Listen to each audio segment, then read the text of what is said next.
Israel in English, reporting from the ground where it happens, as it happens. An authentic, trusted voice in daily Israel news. Airing on 11 international TV channels and now launching a 24/7 Israeli news channel, reaching millions every month across all social platforms. Independent, real, powered by truth. We don't just report, we connect, thanks to a worldwide community that stands for truth. This is ILTV, your source for Israel in English.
In the public square.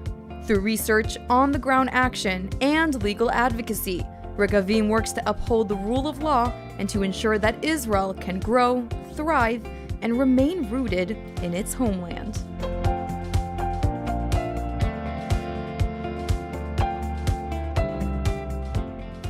When you buy from Blessed by Israel, you're not just shopping, you're standing with the families of Israel's heartland. Every bottle of delicious olive oil, handcrafted necklace, or jar of honey carries the spirit of Judea and Samaria. These, along with many more products, are the tastes, scents, and stories of the Promised Land, made by people rebuilding our biblical homeland every day. Shop now at blessedbyisrael.com and use ILTV's special code BLESSISRAEL for 10% off on your first order.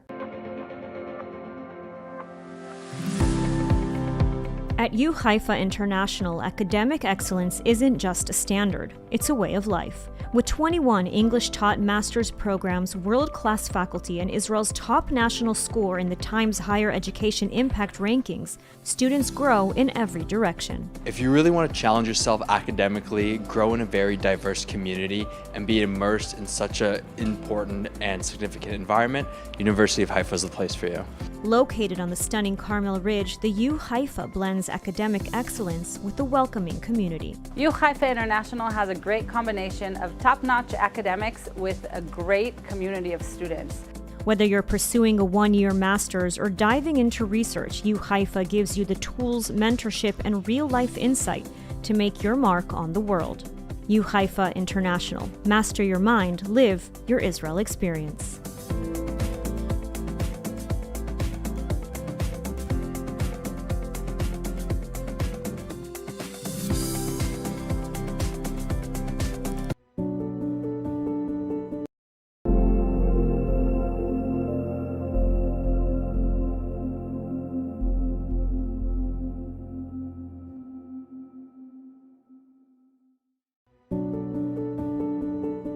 For more than 200 years, when Israel's most vulnerable needed help, Kolel Chabad was there. When families can't afford food, when seniors are alone, when children are struggling to survive, Kolel Chabad steps in with meals, essentials, and dignity. Right now, thousands of families across Israel are counting on that help. And you can make sure it reaches them. Your donation doesn't just give charity, it gives hope, it gives strength, it saves lives. Kolel Chabad, helping Israel one life at a time. Scan the QR code on your screen and give now.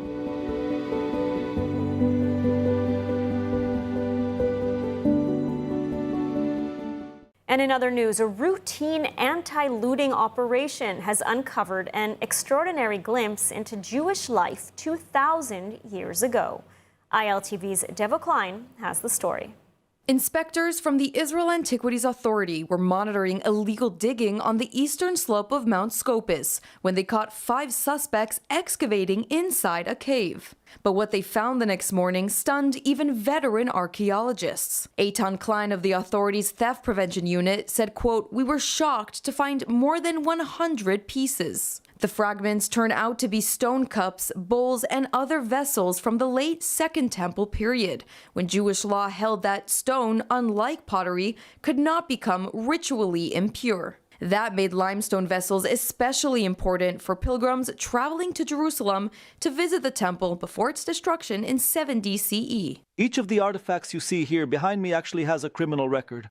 It was stolen, seized, or looted from some archaeological site, either in Israel or abroad. Archaeologists say that the cave served as a workshop along the main eastern road into the city, used by travelers coming from Jericho and the Jordan Valley. Soft local limestone or chalk made the site ideal for carving ritual vessels that were likely sold in Jerusalem. Production waste found inside the cave confirms its function as a factory. The artifacts are now on display at the IIA's national campus in Jerusalem as part of a new exhibition on antiquities looting and prevention. Officials say the suspects face charges of illegal excavation and damage to antiquities sites, while researchers say the discovery helps piece together daily religious life in Jerusalem's final years before the temple fell.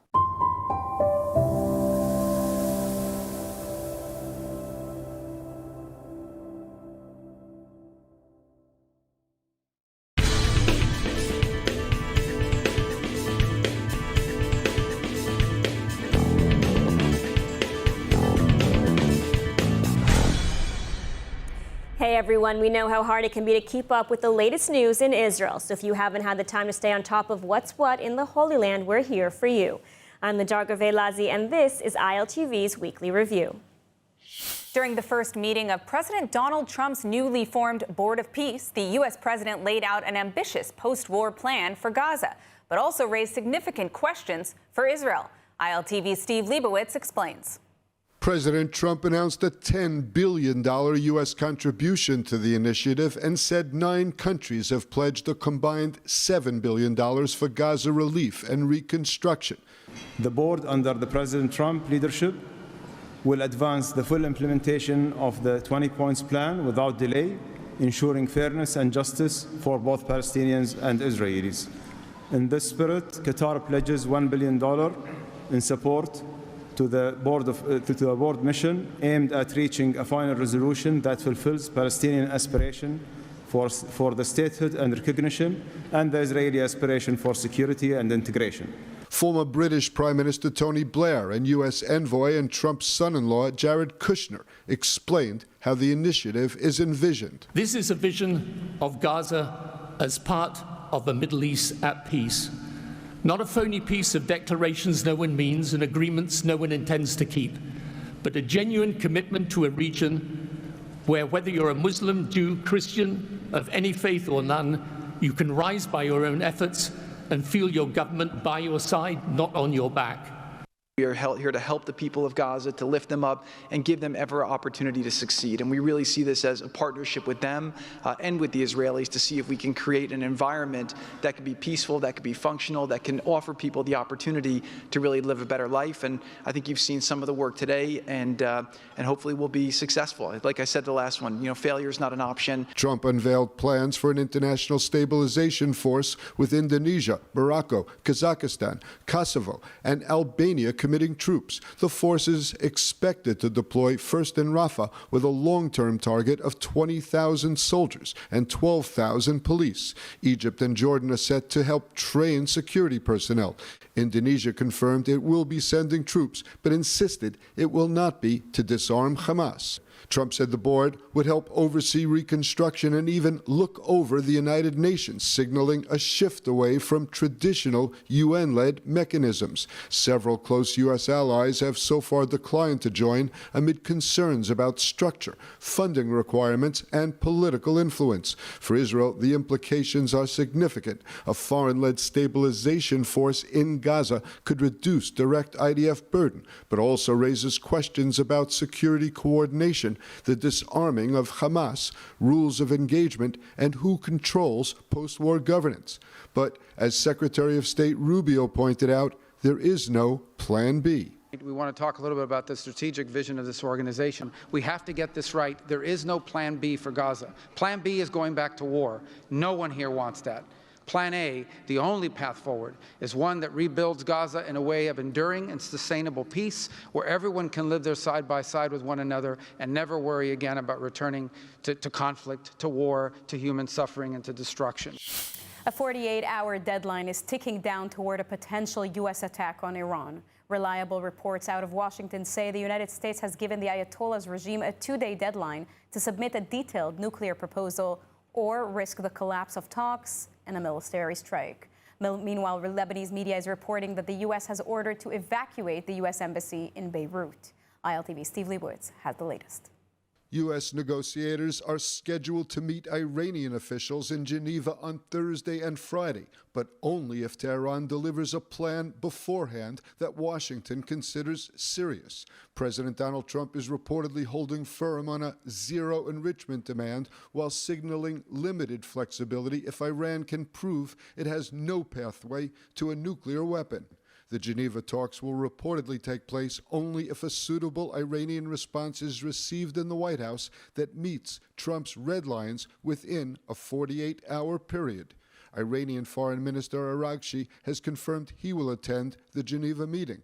U.S. negotiator Steve Witkoff warned Iran could theoretically be just a week away from enriching uranium to weapons-grade levels, a claim that underscores the urgency.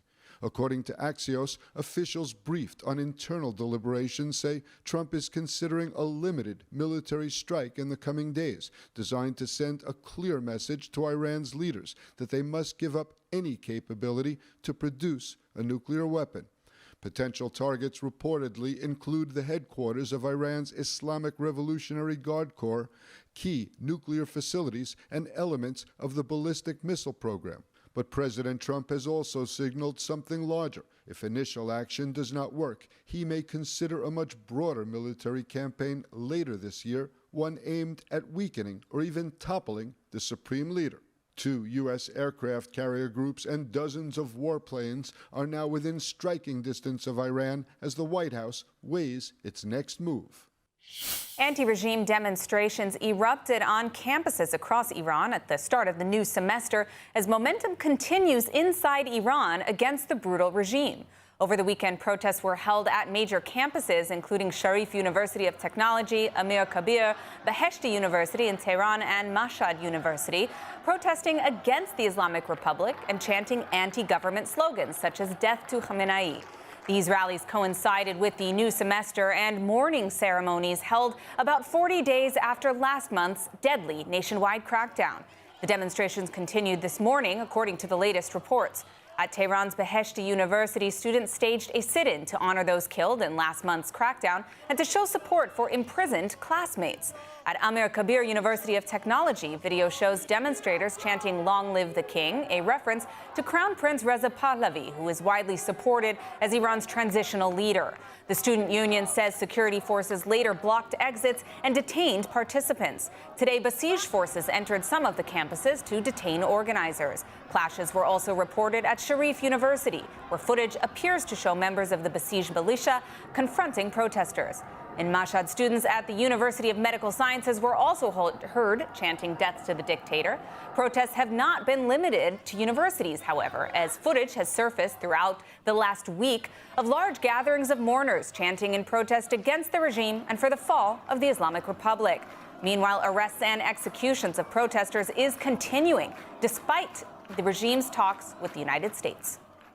As negotiations with the Islamic Republic have hit an impasse, the U.S. military buildup in the region continues in preparation for a possible confrontation. Our correspondent Alec Pollard is with us now.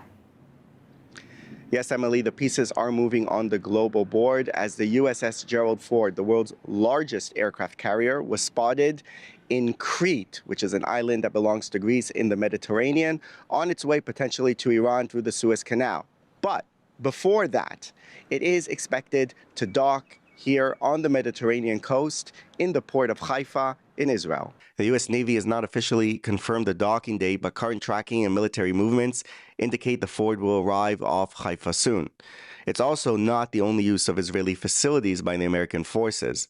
Refueling planes and C-17 Globemaster heavy transport aircraft were documented at Ben Gurion Airport in the past day.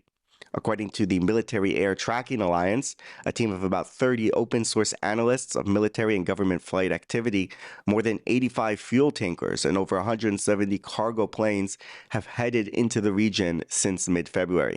The U.S. also evacuated about 50 diplomatic personnel and family members from Lebanon, reducing its embassy in Beirut to essential staff only. So all the pieces are in place, but will the U.S. pull the trigger? President Trump has voiced increasing frustration with Iran's stubborn stance in the ongoing negotiations set to resume in Geneva on Thursday.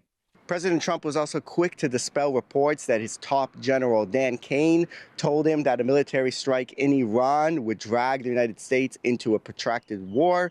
Now, on Truth Social, Trump posted that Kane told him that it would actually be a quick and easy victory should he choose military action. What the truth is to that, we don't know. But at the moment, all the military preparations have been made for that potential military action against Iran. All right. Well, thank you for that update, Alec Pollard, our correspondent. Well, joining us now to provide some insight on these potential military actions is former U.S. Navy Vice Admiral Kevin Donegan. Vice Admiral Donegan, it's great to have you on ILTV today. As you see this military buildup, what do you think the likelihood is of the U.S. taking military action in the coming weeks? Emily, it's great to be on the show, and my assessment would be that the likelihood is really in the hands of the Iranians and whether they continue to negotiate in good faith or not.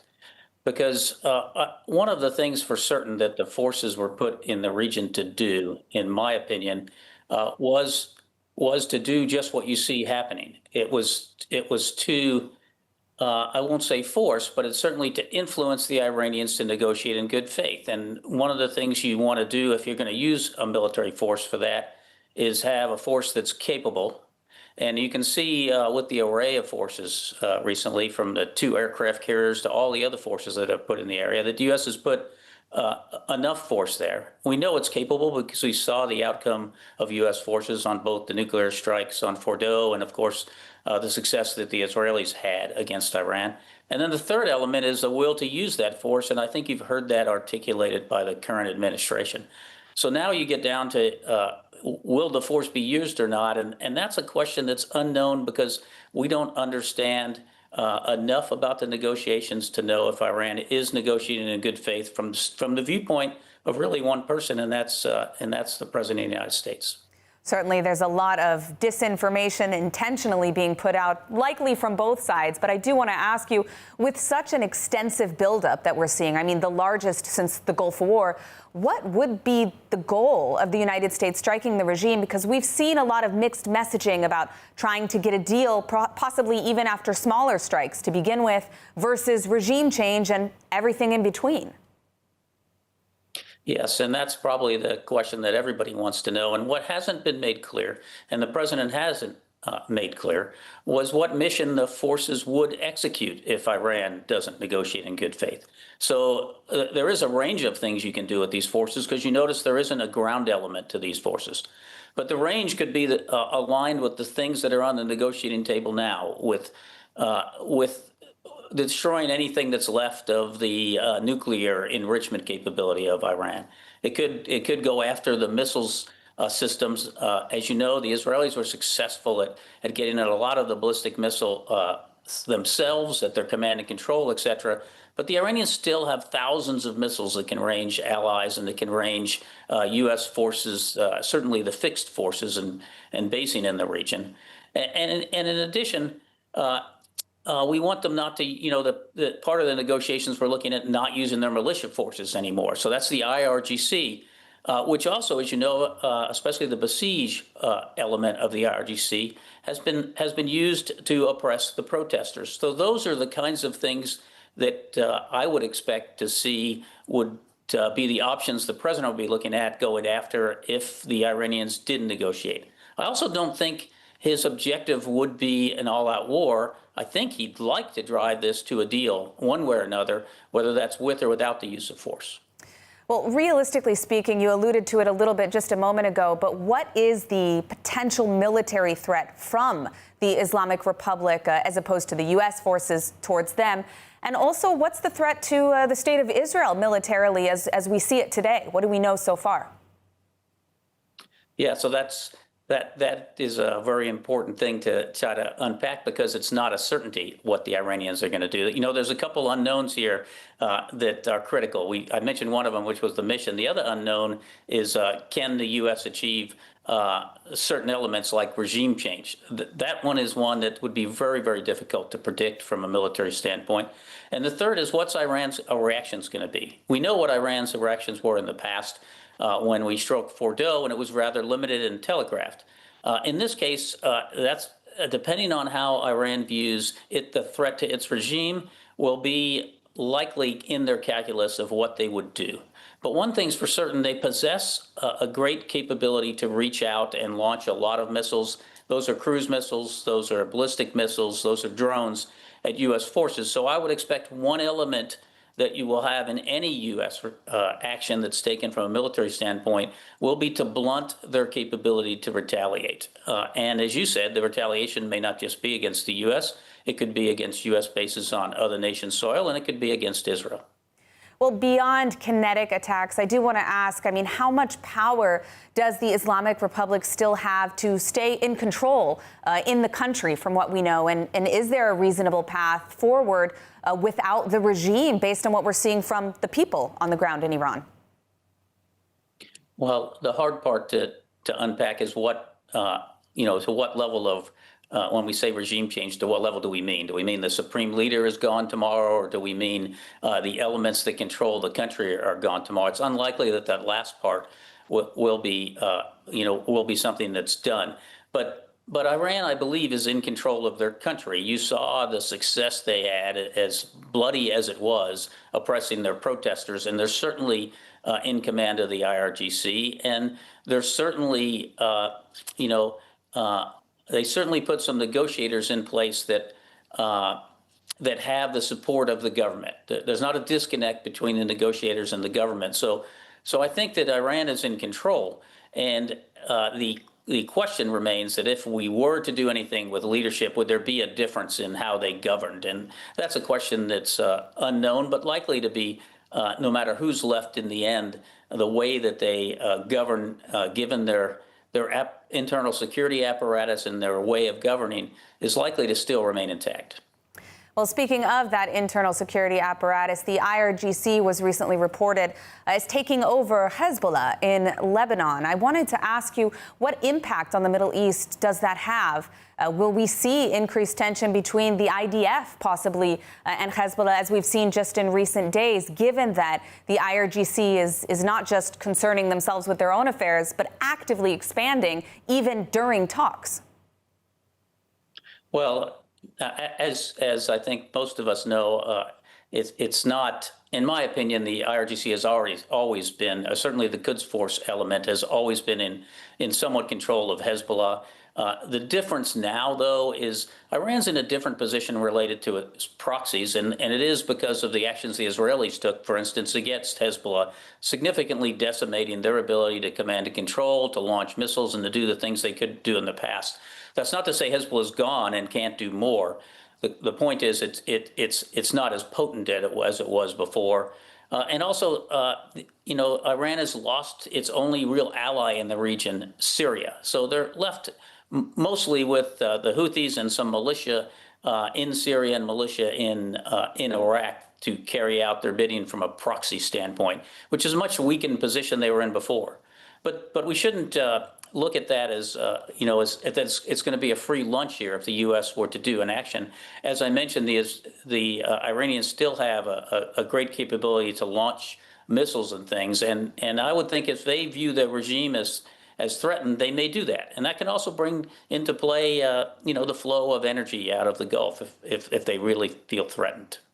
All right, well, we'll continue to follow this closely. I want to thank you, Vice Admiral Kevin Donegan, for joining us today. Even as U.S. President Donald Trump's Board of Peace and 20-point plan pushes a plan for post-war Gaza without Hamas rule, new documents indicate the terror group is working behind the scenes to maintain control. More from ILTV's Devo Klein. According to classified materials seen by the Israeli media, Hamas is preparing a shadow government, moving senior figures from its armed wing into civilian positions that would allow it to retain influence under a new technocratic administration in post-war Gaza. Under the current ceasefire framework, day-to-day governance is supposed to transfer to the National Committee for the Administration of Gaza, a 15-member body operating now from Cairo. But internal orders attributed to Gaza chief Izz al-Din al-Haddad direct Hamas members to copy official files before handover, ensuring the group retains leverage over government employees. Israeli defense officials warn that Hamas is seeking to preserve its grip from the bottom up by embedding supporters in security services, local authorities, and key ministries, including the interior and economy portfolios. Sources say 5 district governors with links to the Al-Qassam brigades have been appointed, and military commanders are being shifted into civil roles to operate within the new structure. At the same time, Hamas is believed to be preparing for another round of fighting with Israel. The IDF assesses that a majority of Hamas tunnels remain intact, and security officials say the group has no intention of disarming. Israel has told Washington that any lasting regional peace and the success of Trump's initiative depends on the complete disarmament of Hamas. With both sides signaling that a future clash may be inevitable, the struggle over who controls Gaza is far from over. Indian Prime Minister Narendra Modi arrived in Israel this afternoon at the start of a 2-day official visit showing a growing strategic alliance between two nations facing regional threats from Muslim extremism. In a departure statement, Modi said India and Israel share a robust and multifaceted strategic partnership that has grown significantly in recent years. He was welcomed in Israel by Prime Minister Benjamin Netanyahu, addressed the Knesset, and will hold talks with President Isaac Herzog. Cooperation between the two countries has expanded steadily in defense, agriculture, technology, and cybersecurity, with a strong emphasis on innovation. Netanyahu said Modi's visit will boost economic, diplomatic, and security ties, with a focus on high-tech, artificial intelligence, and quantum technology. He added that Israel is building an axis of countries, including India, Greece, Cyprus, and other regional partners that share its view of the challenges facing the region. Prime Minister Netanyahu met Modi at Ben Gurion Airport for a brief meeting before the two leaders headed to Jerusalem. Modi addressed the plenum, becoming the first Indian prime minister to do so. At this hour, there is an official dinner honoring Modi tonight at the King David Hotel. Tomorrow, Modi will tour the Yad Vashem Holocaust Museum and meet Israeli President Isaac Herzog before holding additional meetings at the King David Hotel. U.S. Ambassador Mike Huckabee and former Ambassador David Friedman took to the stage in Jerusalem with a musical swipe at right-wing commentator Tucker Carlson, publicly shaming him. In a video posted online, the two grabbed guitars and performed a rendition of Elvis Presley's Hound Dog, aimed at Carlson after his recent lies expressed and exposed during an interview earlier this week with Huckabee. Friedman said the performance was specifically dedicated to Carlson with the pointed lyric, "You ain't nothing but a hound dog, crying all the time." You ain't nothing but a hound dog, crying all the time.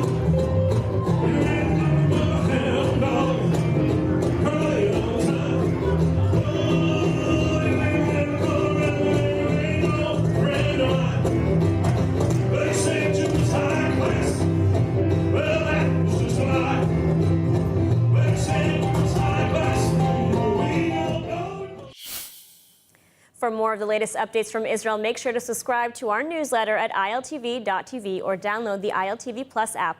That's it for ILTV's weekly review. See you next week.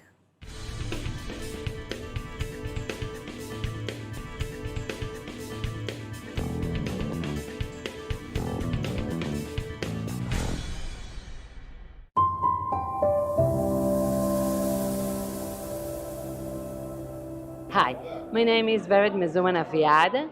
I'm the CEO of the Homia. Okay. It's an organization that I founded 4 years ago with Rav Yuval Sherlo to help to build a community for the people who are dealing with mental challenges and to help their families. We have a hotline that people can phone us and they can get support and know where to go and what to do and to help them to be there with them in the worst times of their life.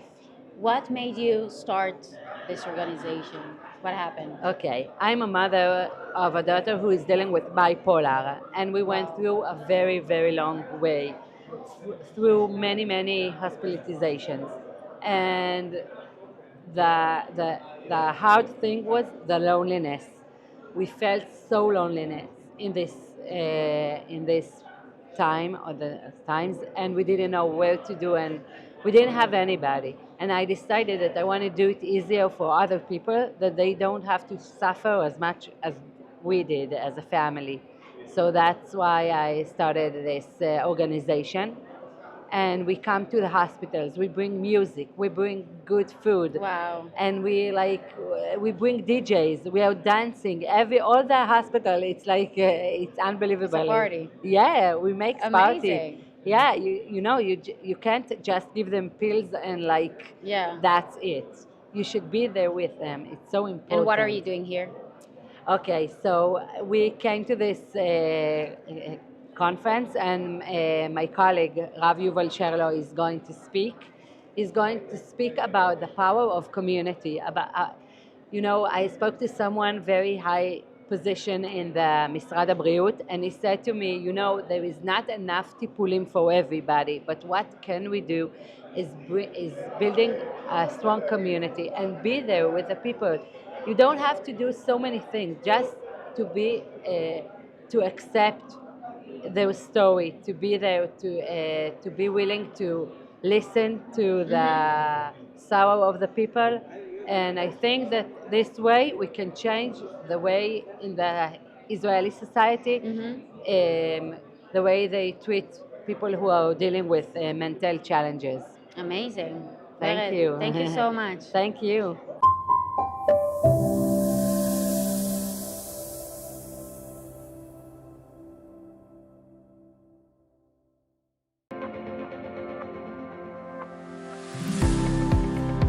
At UKIFA International, academic excellence isn't just a standard, it's a way of life. With 21 English-taught master's programs, world-class faculty, and Israel's top national score in the Times Higher Education Impact Rankings, students grow in every direction. If you really want to challenge yourself academically, grow in a very diverse community, and be immersed in such an important and significant environment, University of Haifa is the place for you.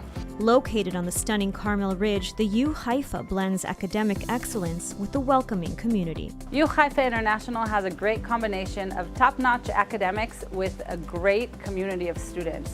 Whether you're pursuing a one-year master's or diving into research, UKIFA gives you the tools, mentorship, and real-life insight to make your mark on the world. UKIFA International. Master your mind, live your Israel experience.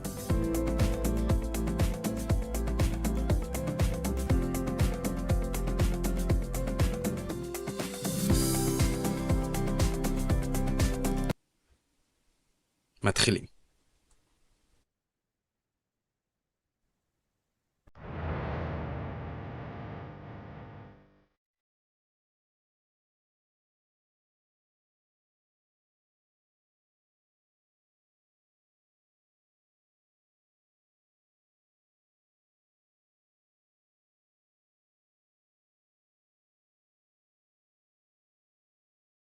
Welcome to ILTV's live broadcast.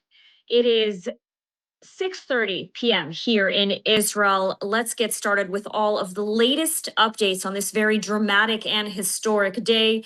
I'm Lidar Lazi. I'm reporting to you from the bomb shelter because we have been experiencing stop sirens here in Israel for the past several hours. So let's get started with the top headlines. Of course, the United States and Israel announced this morning that they started the attack on the Islamic regime of Iran.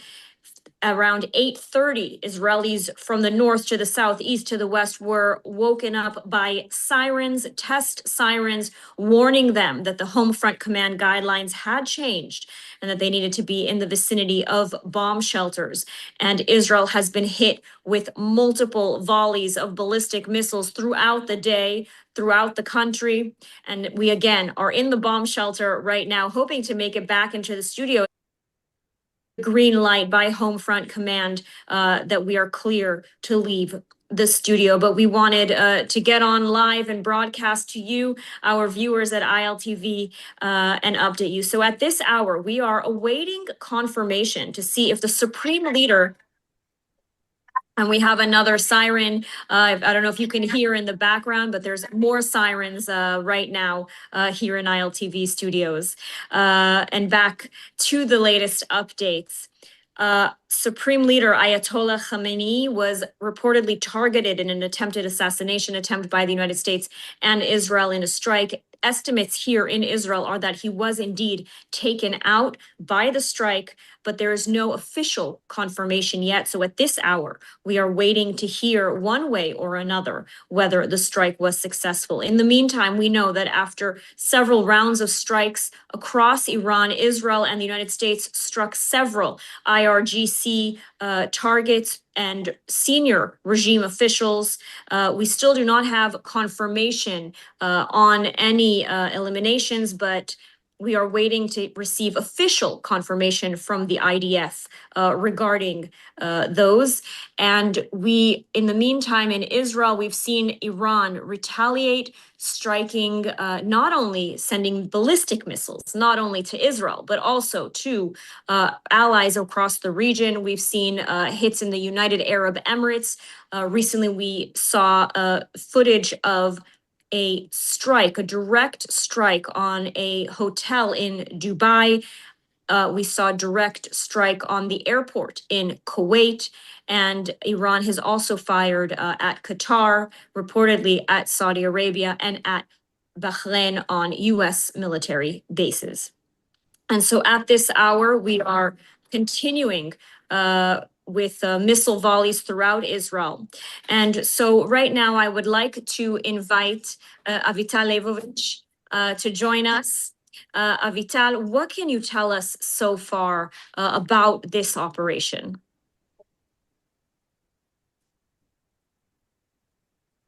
Avital, can you hear us?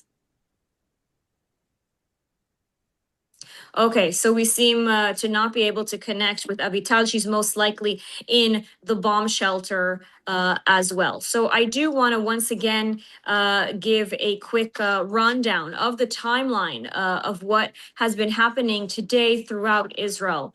At around 8:10 a.m., the United States and Israel launched a joint and broad coordinated strike on the Islamic regime in Iran. President Trump announcing the beginning of the operation in a statement, a recorded statement, saying that the U.S. would target all of the regime's military assets, nuclear facilities, ballistic missile sites. Israel, of course, joining in this coordinated strike. The United States naming the operation Epic Fury, while Israel named the operation Roaring Lion. Of course, a continuation of the June war between Israel and Iran, the 12-day war in which Israel dubbed that operation Rising Lion. That was Rising Lion. Today, it's Roaring Lion. And of course, we've heard numerous statements from President Trump and from Prime Minister Benjamin Netanyahu. The two recently had a phone call together to discuss the latest developments. President Trump was set to make a press conference, press speech at 4 p.m., but for some reason that has been delayed. And so we are awaiting any new information from President Trump and as well from the IDF and Prime Minister Netanyahu regarding the targets that have been struck and the developments so far. And so right now here in Israel, since 8:30 a.m., around 8:30 a.m., the citizens of Israel received messages on their phones alerting them that the guidelines to the Home Front Command have changed and that all of Israel needs to be in the vicinity of bomb shelters. Schools have been shut down for the coming days, workplaces shut down, gatherings prohibited, and everyone is asked to stay near bomb shelters. And since 8:30, since that initial message, that initial alert, there have been sirens every few minutes here in Tel Aviv and throughout Israel from the north to the south. And so Israelis are simply staying in their bomb shelters for the most part. And that is why we as well here at ILTV are doing sort of an impromptu live broadcast from the bomb shelter. We had planned to be in our studios, but unfortunately, that is not possible. And I see that we have a guest joining us, Rich Outsen. Are you with us? Can you hear me? Oh, yes, I hear you. Wonderful. So I think because we're in the bomb shelter, we can hear you, but I'm not sure that we can see you. But that's okay. We'll hopefully get out of here soon and we'll be able to switch. But Rich, so thank you so much for joining us today. I just want to hear your initial assessment. Finally, this operation that has been weeks, months, we've been speculating about it. It finally happened today. What are your thoughts on it?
At least the initial reports are in that direction, also crippling the Iranian Navy and some of the other security forces. This does not presage American troops or large-scale Israeli troops on the ground.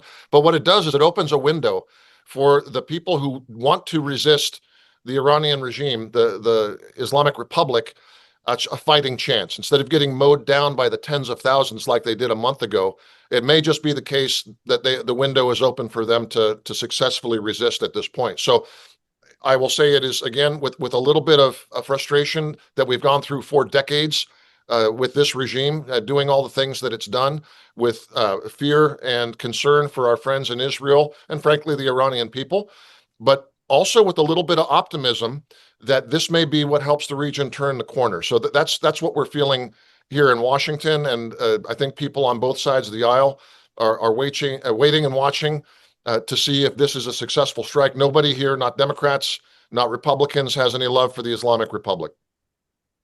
Although we have seen a lot of opposition in the United States to this strike, I want to talk a little bit about sort of the planning that goes into such a massive operation and the coordination between the United States and Israel. Can you maybe talk to that a little bit? Sure. Well, so the intelligence apparatus of the United States, of course, is quite massive, over 32 agencies, some looking at the nuclear file, some looking at regional terrorism sponsored by Iran, and then Defense Intelligence Agency and others looking at the order of battle and where leadership targets are.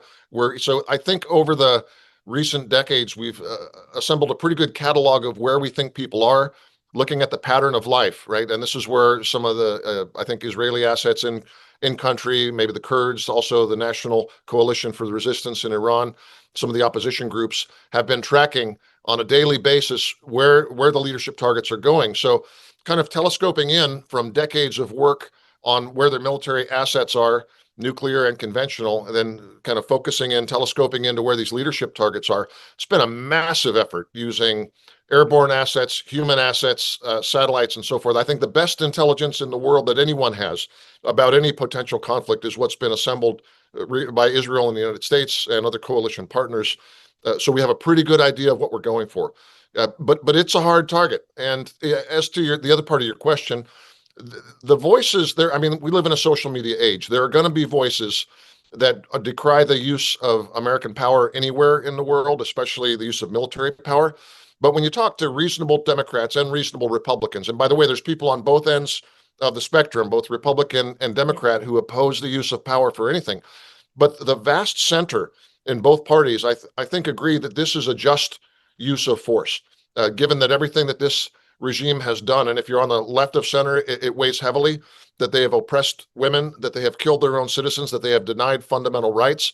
If you're on the right, it's about geopolitics and the fact that they're trying to undo the regional network of alliances for the United States.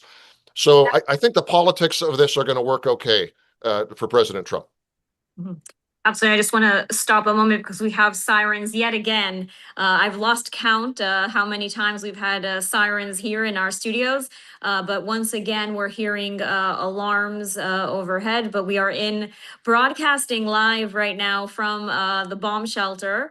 And so just wanted to let our viewers know and back to you, Rich. So I do, we talked a little bit about sort of the targets that have been hit in Iran so far. What do we know? Because we know that the supreme leader, Ayatollah Khamenei, was one of the targets.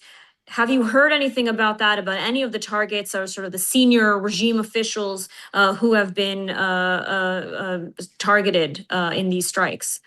Well, the report I saw, and this is based on open source reporting, is that there was good information that there was going to be a meeting of senior leadership, including the supreme leader, potentially the head of the Supreme Court, and also senior military leadership. And they didn't know exactly what day of the week and what hour, but that became apparent. And 8:15 local time this morning is what I've read. And so they kind of pulled the trigger on a pre-planned attack with all the assets that had been arranged around there. I also had seen that the plan was for an extensive and wide-ranging set of attacks against the Iranian Navy and against residual ballistic missile forces, and potentially the Basij, the sort of the street tough militia that goes out to kill and intimidate protesters. So I think dozens and dozens, if not hundreds, of targets have been struck. Of course, the big one will be that decapitation attack on national leadership that was carefully planned. And again, it was a very small window of time to be able to strike it once that intelligence came clear. So a lot of people, and I think there was some truth to this. A lot of people have thought that the negotiations were continuing, and that was the cause for the delay.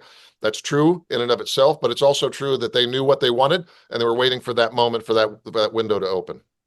Mm-hmm. So you think that the decision to strike actually came sort of much sooner, and it was planned, and it wasn't sort of a last minute decision by President Trump? My guess would be that they had, and he had said about 10 days ago, right, that this is going to be about 10 days to 2 weeks. I think he knew, and I think certainly his comments yesterday indicated deep disappointment with the negotiating positions from the Islamic Republic's leadership. So I think he probably knew early this week that he wanted to do this, made a final decision after the negotiations seemed to have hit that brick wall, and then they got the word, and thus the strike happened. Mm-hmm. And I do want to talk a little bit about sort of what we're seeing from Iran at the moment, because despite these massive strikes that we're seeing, from the U.S. and Israel, we are seeing the the Iranians retaliate not only against Israel, of course, they've been sending volleys all day, but also against Arab neighbors. We've seen hits on the U.S. bases in Bahrain and in Kuwait, in Qatar, even Saudi Arabia reportedly, United Arab Emirates. And you know, these aren't, in the United Arab Emirates, for example, these aren't military targets. They hit a hotel. And so, you know, what can you tell us about sort of the involvement of all these regional actors? And also, I'm curious to hear your thoughts on the fact that, you know, Qatar, who is supposedly, you know, a great U.S. ally, refused to allow the United States to use its base in Qatar to launch these strikes against the Islamic Republic. Right. Well, so from a military perspective, what stands out about the Iranian response to this has been how ineffectual it is. There are reports, of course, of rockets launched at least 5 Arab countries as well as at Israel. Israel, of all those targets attacked, has the most sophisticated integrated air defense system, Iron Dome.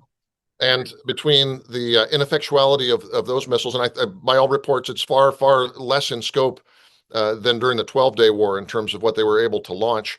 But even in the case of the Emirates and Qatar and Saudi Arabia, apparently, because there is some sort of lack of clarity about whether they were actually attacked. From what I've read, the only casualties were a person in the Emirates that was hit by falling debris at a hotel. So if you look at this from the perspective of internal security of Iran, if you are part of the resistance or part of the opposition to the theocratic regime, and you see that this is the best response that they can launch, and it's so ineffectual. Actually, I think this undermines their domestic standing. I mean, they're losing deterrent power by such an ineffectual response. And of course, it has been the case for decades that Iran has eschewed the development of strong conventional forces. They don't have much of an air force to speak of. They don't have ground forces that can project power beyond their borders. They had proxies and they had missiles. And the proxies have been broken and most of the missiles are gone. Now, do they still have machine guns and can they still shoot protesters in the streets when that happens? Potentially. And I do hope that this plan by the United States and Israel has a sequel to it, which allows for sort of actions to protect protesters and or organized opposition that are going against the Basij militias and others. Best case scenario is this leads to something of a coup by the standing military against the Revolutionary Guard and against the theocratic regime with popular support. And I'm quite certain that the intelligence agencies of the West, United States and Israel, have been sending text messages and other communications to the people in the standard, the conventional Iranian military saying now is the time. So we'll see if that happens. Last part, to address the issue about Qatar. So Qatar is not the only country in the region, as you know, that has been opposed to these strikes against Iran. And frankly, if you were a neighbor right on the border, Qatar shares an oil field, or gas field rather, with the Iranians. If you're Turkey and you share a long border and have to worry about refugees, if you're Saudi Arabia, you're worried about the Gulf and about oil markets. There's reasons for all of them to fear the second and third order effects of this. So especially for a small state like Qatar, I really don't blame them. And their role as a U.S. ally is often criticized because they do talk to Hamas, because they talk to Iran, they talk to a lot of players that most people in the West find unsavory. But in many cases, the United States, and as you probably know, Israel as well, have asked the Qataris to take on these intermediary roles. So I don't want to shoot the messenger on that one. I do wish that any international military action that the United States would take would have broad coalition support. So it's a little saddening in that regard that not everybody's on board with it. But I think this coalition of the willing that's conducting the strikes is strong enough to get the impact, at least, as we said, to open the door for the Iranian people to achieve a better outcome. Much for joining us today on this sort of impromptu live broadcast from our bomb. Thank you so much. Be safe. Thank you for your analysis. Thank you. Bye-bye. All right, and we are continuing. For those just joining us, we are live here on ILTV from our bomb shelter. We were hoping to do a special live broadcast from our studios, but the Iranians have been launching continuous missile volleys throughout the day. And so we're in the bomb shelter at the moment, waiting to get the all clear from Homefront Command to get back into our studios. And right now, we have another two guests joining us, Relik Shafir and Ambassador Dani Ayalon, the former Israeli ambassador to the United States. Thank you both so much for joining us today. Relik, let's start with you because we just heard from Rich Outzen, who sort of talked about the American side of this operation. And I want to hear from you a little bit about the Israeli side and what sort of went into planning such a massive scale operation like we're seeing today. Well, the operation starts off with intelligence.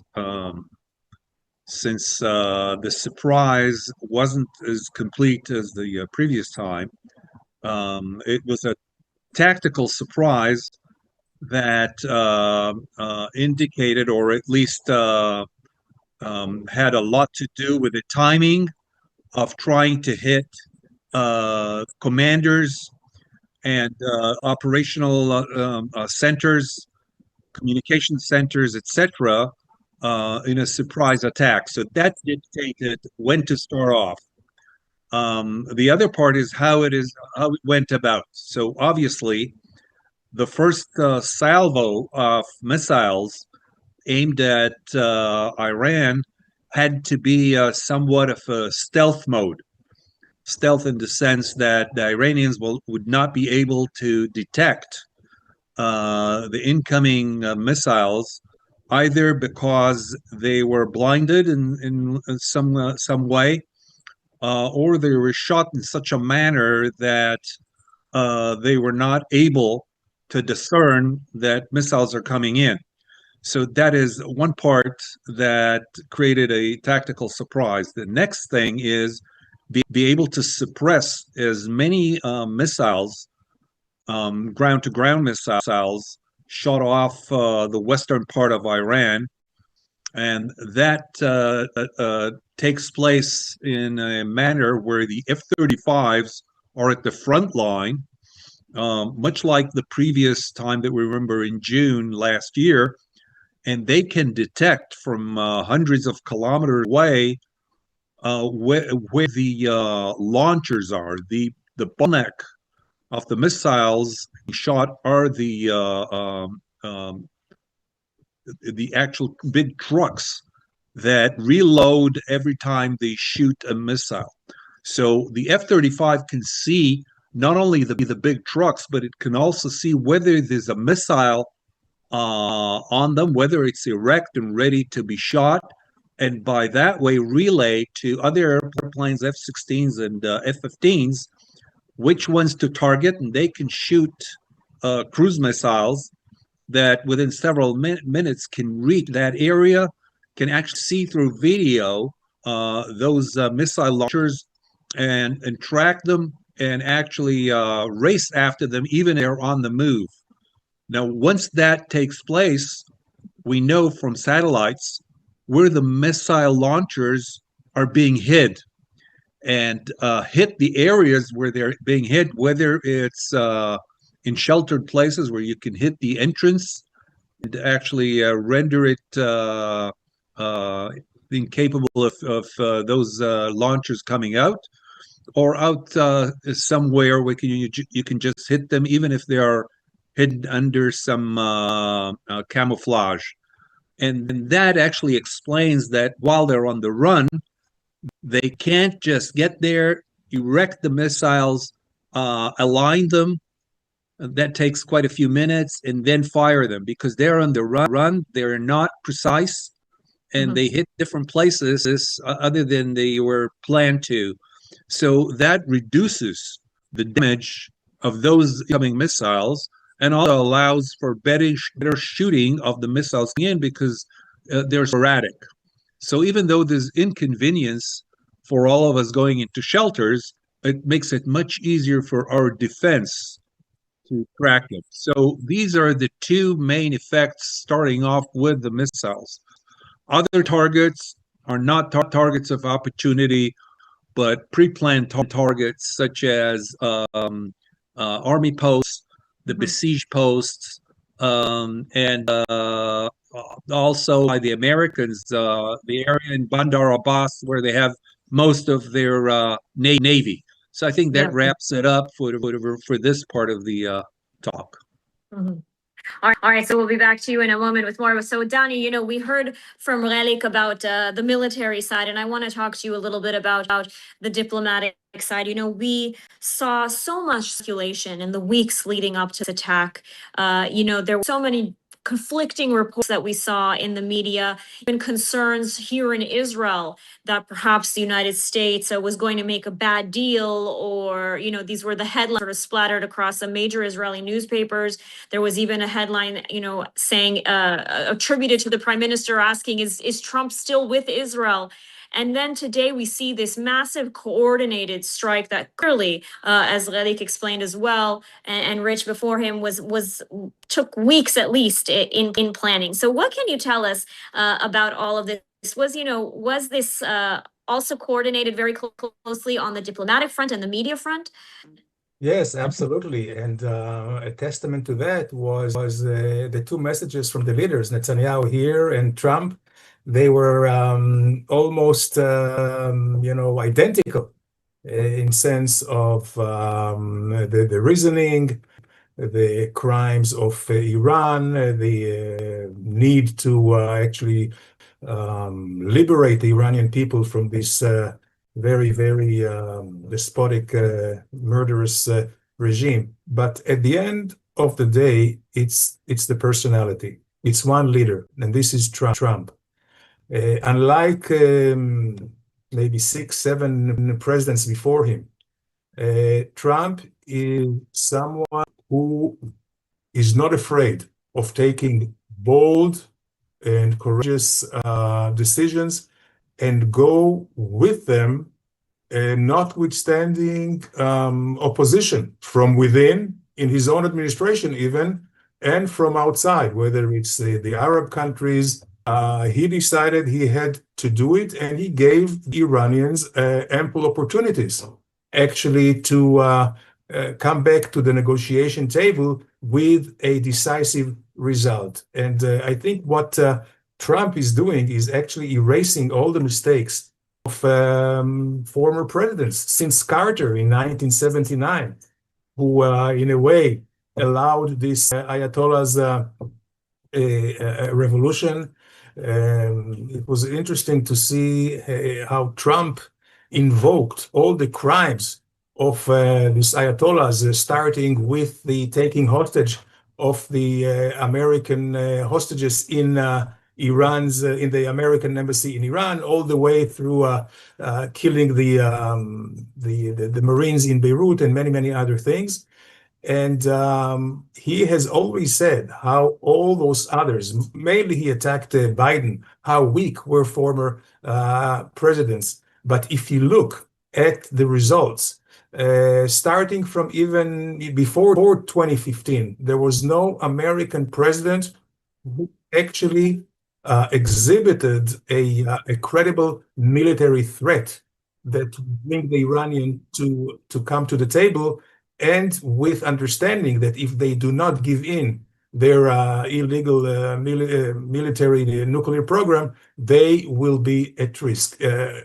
JCPOA, the Iranian deal of 2015 under Obama, this was a very strange negotiation, and the results were pretty much in favor of Iran. You had Iran on the one side, which was a country even then on the verge of economic collapse. On the other hand, you had the P5+1, all the 6 most, the strongest and important countries in the world. And here you would think that when you have such a lopsided, unbalanced negotiations, the Iranian will capitulate. No, it was an agreement which not only saved Iranians' face, but also it kept all their interests. And here now we see for the first time, and I think the Iranians made the mistake, thinking that it's same old, that Trump will not dare to go all the way. But in a way, they helped him doing that by not budging in on the negotiations and by killing all those Iranian people. And as things unfolded, 30,000 that were killed, I don't think it allowed Trump any chance, as he told them, help has come, as they were begging for him to help them and to keep the regime at bay. So right now, I think there is a good chance that we will see a regime change, even though this is not the official or the declared mission of this operation, but things can happen. It could be a domino effect where somebody from within the administration can take over. It could be an uprising from the people. Many scenarios that can take place.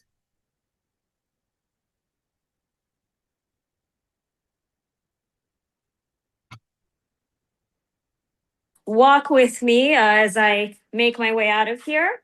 And Galik, in the meantime, I want to turn back to you and ask sort of about the timeline of this operation. We were told that it could take several days or even several weeks. I mean, what is your assessment of how long this is going to last and how long it's going to take? This is a difficult question to answer because we're talking now about an operation which is in a shock and awe type operation, quite similar in philosophy to the 1991 event against the Iraqis. And I think, and excuse me for going back 1,300 years, the major change in Iran was how to perceive the Battle of Karbala. This is where the Shias separated from the Sunnis, and now they see this as a heroic battle. So the Iranians would rather be hit by a barrage of bombs than give in. But that barrage of bombs will allow them internally to say they were leveraged in such a manner that they have to accept this humiliation the way Khomeini did in the war in 1988 against the Iraqis. So I would say that the idea that they would cave in after the bombs, I don't think it's a high probability, but rather they would take some more hits so that they could say that they were I would say not only humiliated, but outsmarted in such a manner that they have to give in to the demands and then go into the negotiations and give in whatever capacity they have, rather than change of, I would say, government or something like this. This is not a wild guess, but a possible guess of what we're looking at. So we're looking at a week or two of bombardment so that they would suffer. Remember, in the 1980s, during the war, they were 30 million Iranians at the time, and they suffered about 1 million people lost. We're talking about 3%, huge number. They sent kids to blow up landmines. And it really, they were humiliated and actually decapitated in a manner that they had no choice. And I think they look at that war as something that they can withstand within the next few weeks. So it's, I would say, a guess rather than a promise. All right, so we are back in our studios now. I I'm just getting situated. Lelik, thank you for that analysis. And Danny, I want to turn back to you now and talk also about the other regional actors involved in this, specifically Qatar. We're seeing right now that this is just a U.S. and Israel operation. We know that Qatar, for example, did not allow use of its airbase in the United States, and yet all of these Arab countries have been targeted by the Iranians. I mean, what do you make of this, and what do you make of their involvement in this operation? Well, I would thank Iran for that. I think the Ayatollahs have made every possible mistake from the start with Trump. And what we see here with their attack on the Sunni countries, they're really turning it. Really talked about the Karbala, where the Sunni split, or the Shia split from the Sunni. What we see here now, that the Iranians are bringing back the Shia-Sunni conflict. And the fact that they attacked Saudi Arabia and the Emirates and even Qatar will bring them together to the American fold. Before the war started, all those countries besieged the United States not to start a war, and they even announced that they will not allow any force or any attack to be launched from their territory. Now, after the attack on Saudi Arabia, the Saudis just went 180 degrees. And now they said that they will allow attacks on Iran from their territory.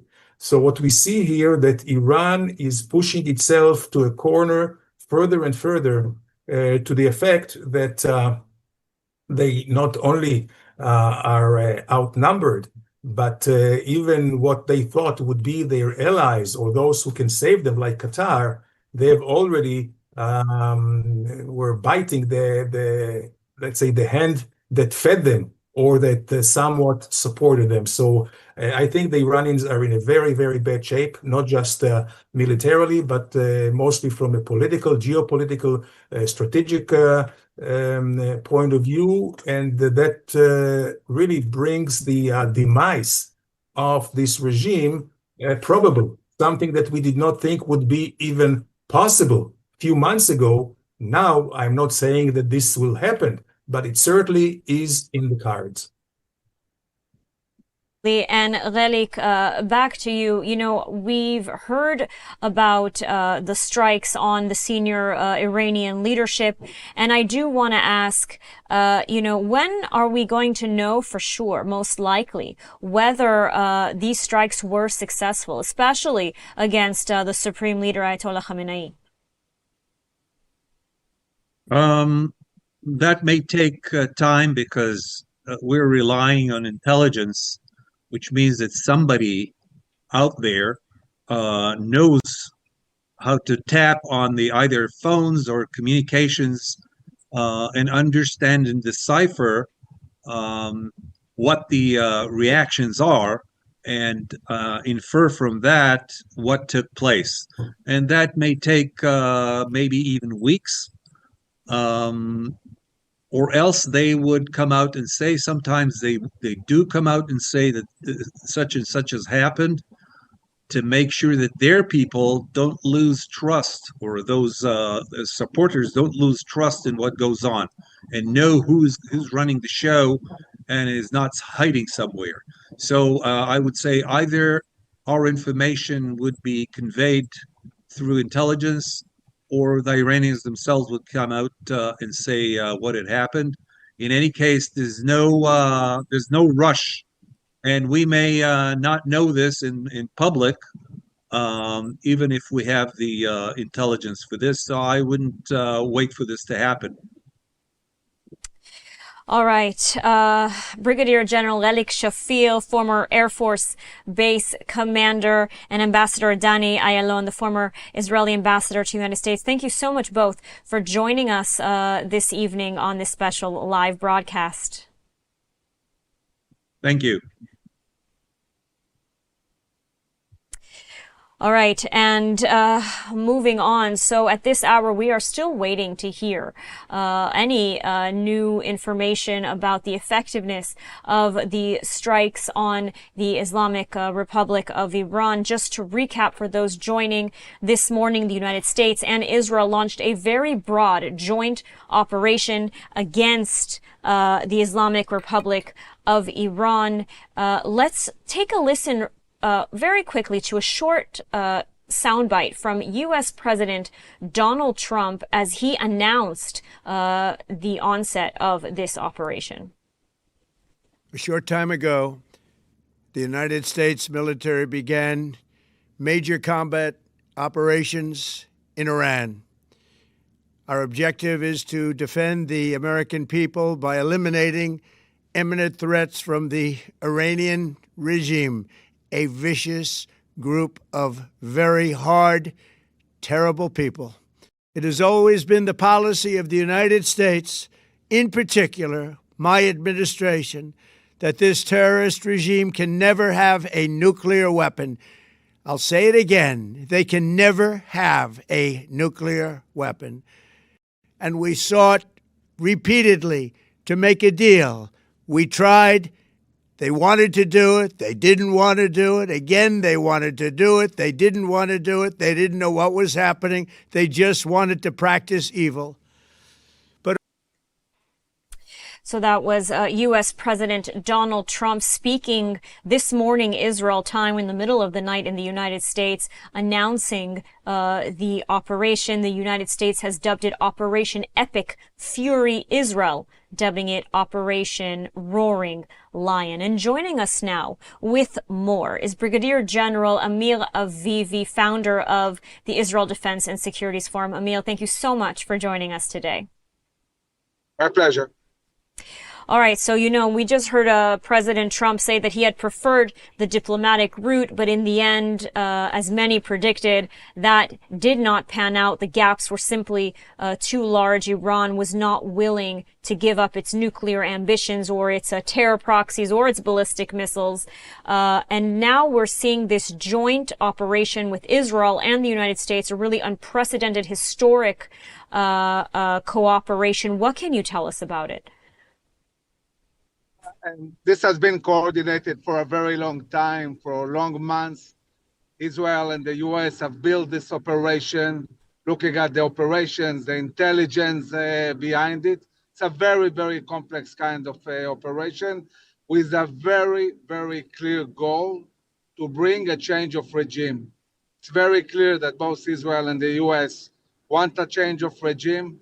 And I don't think that we can agree to this regime simply, going back to discussions, staying in power, because as long as this regime exists, they will all the time try to move towards a complete destruction of Israel and the U.S. They will never stop seeking nuclear weapons or producing ballistic missiles or supporting the proxies.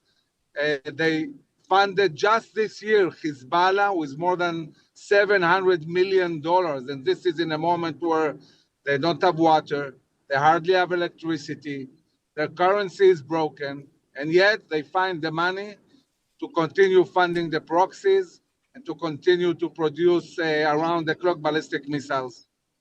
This is the reality. This is what we are dealing with.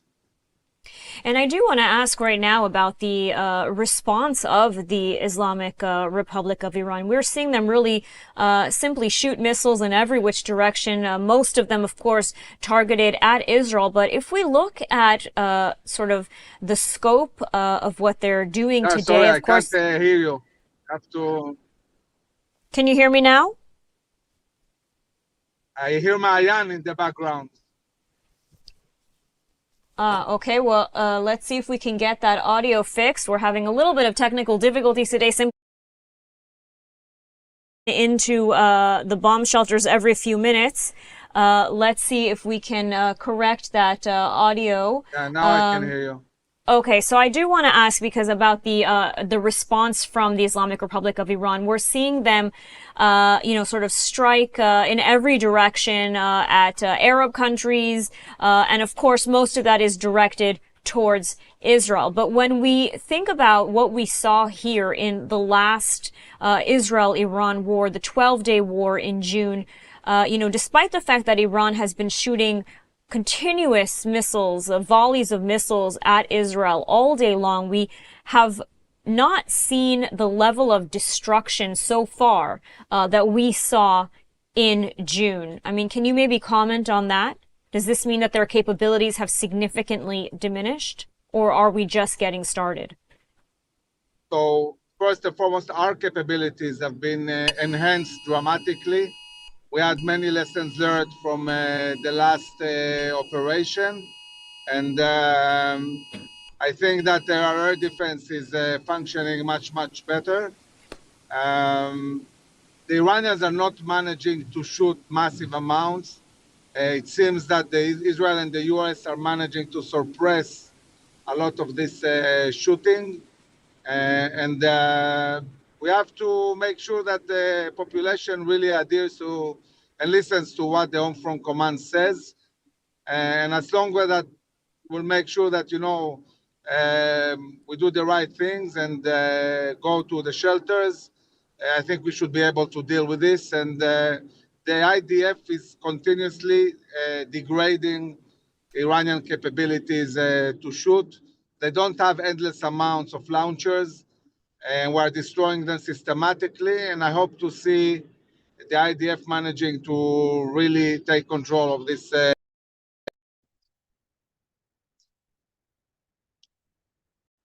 Have lost sound on Amir Avivi. Let's see if we can reconnect. But I just want to say that we have once again here received alerts of sirens, alerts that missiles are going to be coming our way very shortly. So we're going to continue to broadcast until we have to make our way into the bomb shelter.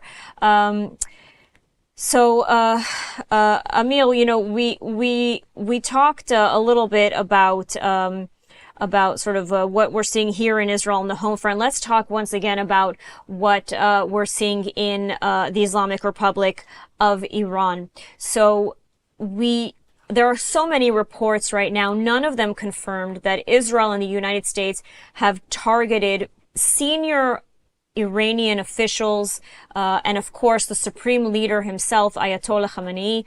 What can you tell us about that? Well, it's amazing to see that Israel once again managed to surprise the Iranians. It's not easy to do after we did it once, and they saw all the buildup of power in the Middle East and the preparations. And yet, Israel and the U.S. managed to attack by surprise during daylight, really trying to take out the leadership. I hear from the top echelon of the IDF that they are very, very satisfied by the results of the attack in the morning. So now we're waiting to see exactly what were the achievements, and hoping that they really managed to topple the leadership, including Khamenei. I think it will take, maybe 24 hours, maybe more, to really get the confirmation. But I see and I hear a lot of optimism, and I hope that it's justified. We'll see. Yeah, a lot of optimism. And at the same time, I do want to ask, let's say that is, that optimism is justified. What does that mean in terms of the operation, the timeline? And even if he wasn't successfully taken out, I mean, what does that mean moving forward? How, we're hearing estimates of days, we're hearing estimates of weeks. Some have even said this could take months to topple the regime. What is your assessment? I mean, how long are we going to be in this war? Well, I think it's very hard to assess, because toppling a regime is not like attacking a military site. It's much more complicated. It's very hard to predict exactly how it will happen, and it also depends on the Iranian people. We can set the terms for a change of the regime, but it's the Iranian people who have to take their future in their own hands. This is exactly what Reza Pahlavi said to them today, said, look, we are getting the assistance. The U.S. is fighting for us, but it's our responsibility to really bring about the change. There will be a moment when the U.S. will call the Iranian people to get out of their homes and storm all these government sites. I guess probably it will happen after we degrade more the Revolutionary Guard forces and the Basij and other centers of government. And this will be the defining moment where we'll see how it evolves.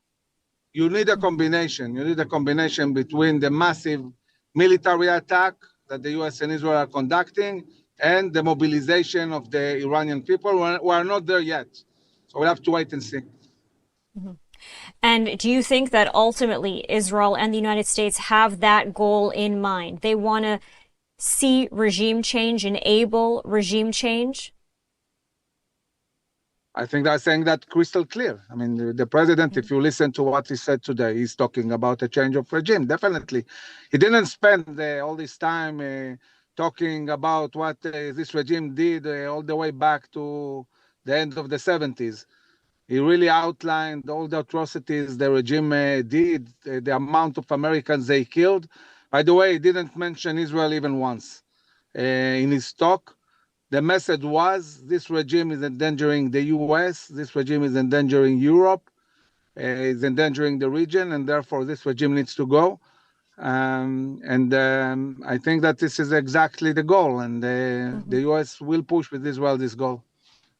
And I do want to ask you, we're speaking strictly about the war in Iran, but I do want to ask how this operation will affect other issues here in the Middle East, specifically Gaza.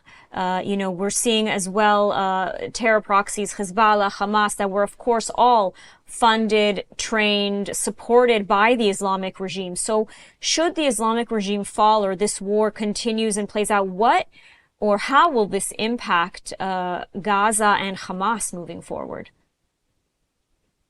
So all these proxies we're dealing with, the Houthis, the Hezbollah, even Hamas, even terror cells in Judea and Samaria, they are all funded, trained, guided by Iran. Without Iran, they have no funding, no technology, no training.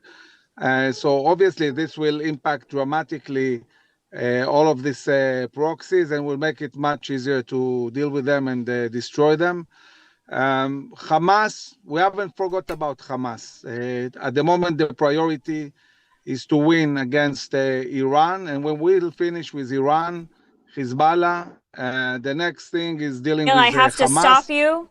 I have to stop you for just 1 second because we are getting sirens here and I'm being told that I have to evacuate into the bomb shelter. But stay with us. I want you to continue your thought. I'm going to make my way into the bomb shelter. We're going to continue with this broadcast. I'm going to try and bring you all into the bomb shelter with me yet again. I've lost count how many times so far. But please continue your thoughts as I make my way to the bomb shelter. Yeah, basically, talking about Hamas, Israel has to really reach the goals of war. Israel is going to renew its maneuver at a certain point in Gaza. It has prepared the plans for that. The plans are set and the army has stated that it's ready for the government to give the command. This is obviously not going to happen before the operation in Iran ends. So at the moment, Hamas will be given time to lay down the weapons and to start demilitarization of the Gaza Strip. I would assume they are not that, and therefore there will be a moment where the IDF will renew its maneuver. And I must say, without hostages, the ability of the IDF to really very strongly and aggressively go into the areas that are controlled by Hamas and destroy them. The IDF can do it fast and decisively.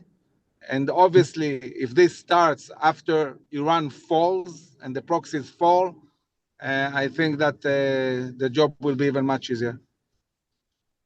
All right, Brigadier General in the reserves, Amir Avivi, thank you so much for joining us. I'm here once again in the bomb shelter, hoping you'll stay safe as well. Thank you very much. All right, and now we're once again here in the bomb shelter, but I want to throw to ILTV's Maayan Hoffman, who is in Hadassah Hospital. Maayan, we've seen really incredible preparedness from Israel's hospitals. They've learned the lessons from the last war. What can you tell us right now on that front?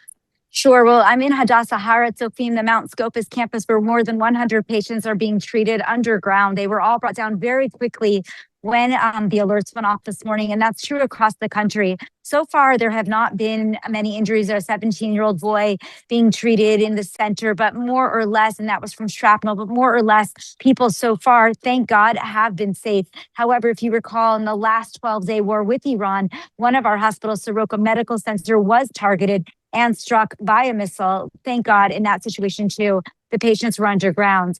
But what we know is that all of the hospitals prepared for this. They were warned in advance. And specifically here in Har Hatzofim, what you see is a full-fledged medical center. It is an emergency room. It is a birthing center, and it is everything else in between. Absolutely. And what you said is very important that, first of all of the hospitals were given advance notice. They were told to prepare in advance. So they were ready to go this morning when the sirens took many by surprise. But the hospitals were ready. And luckily, and I think we talked about that this earlier in the broadcast, that this time around, we're seeing so far hardly any casualties, not like we saw in the previous war. And so, that's but the hospitals, they've all gone underground, right? You're in Jerusalem right now, and I understand that you have someone there from the hospital with you. So maybe I'll throw back to you, Maayan. Take it away. Yeah, thank you. I have here Dr. Moshe Simons. He's one of the head internists. He's been here all day. Thank you for talking to us. Can you explain about how this time was different than the previous time? How much more prepared were the hospitals?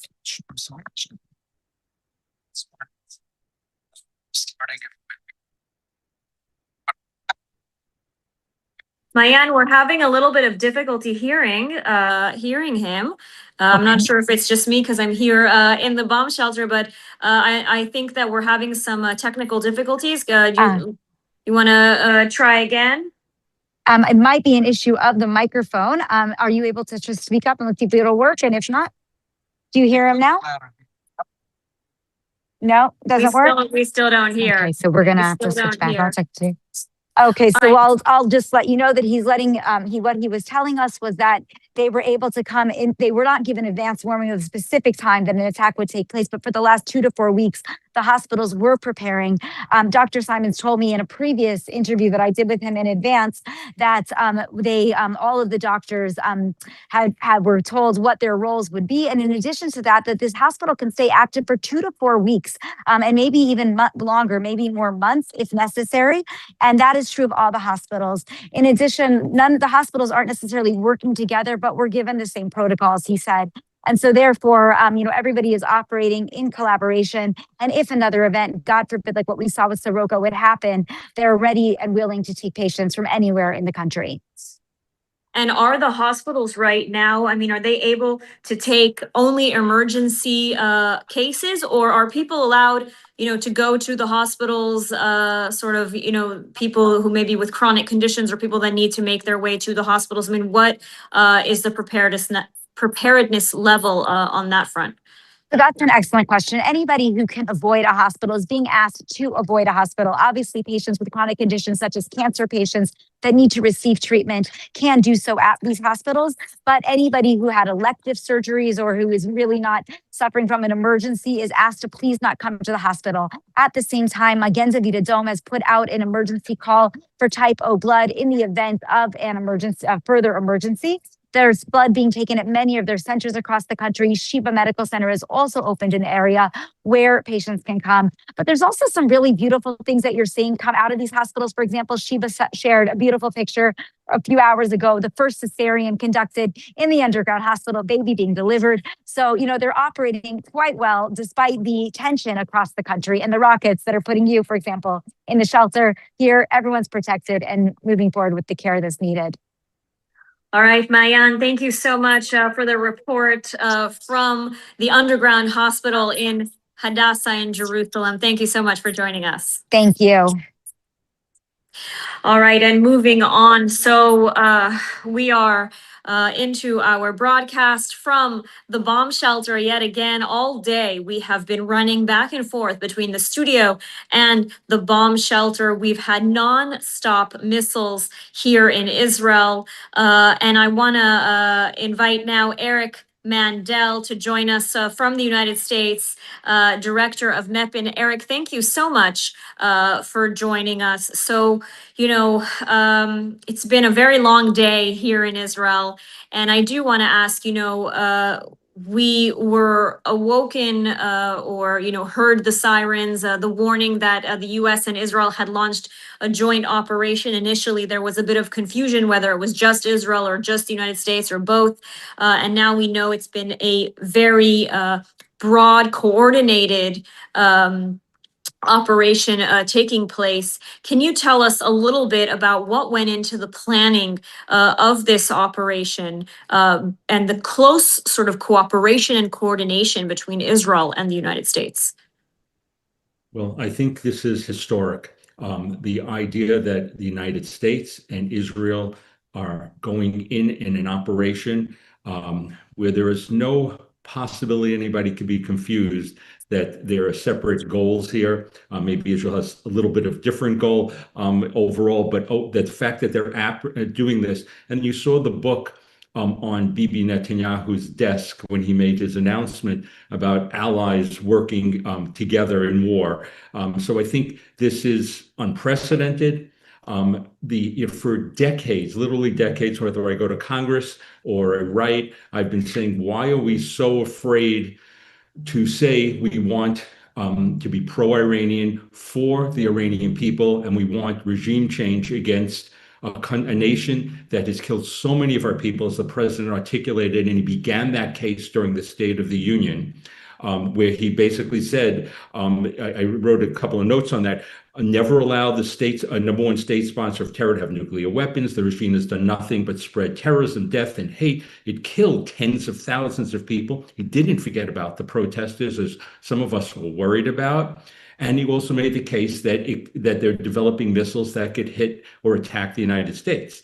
And people say, well, why right at this point in time? Maybe it was existential for Israel, but it's not, and it is not existential for the United States, but it is profoundly in American national security interest. So this has been a golden opportunity, maybe the best last chance that America could strike successfully with Israel. And the reason is because right around the corner, they would be getting supersonic anti-ship missiles. They would be getting planes from Russia and China that could be equivalent or close to our F-35s.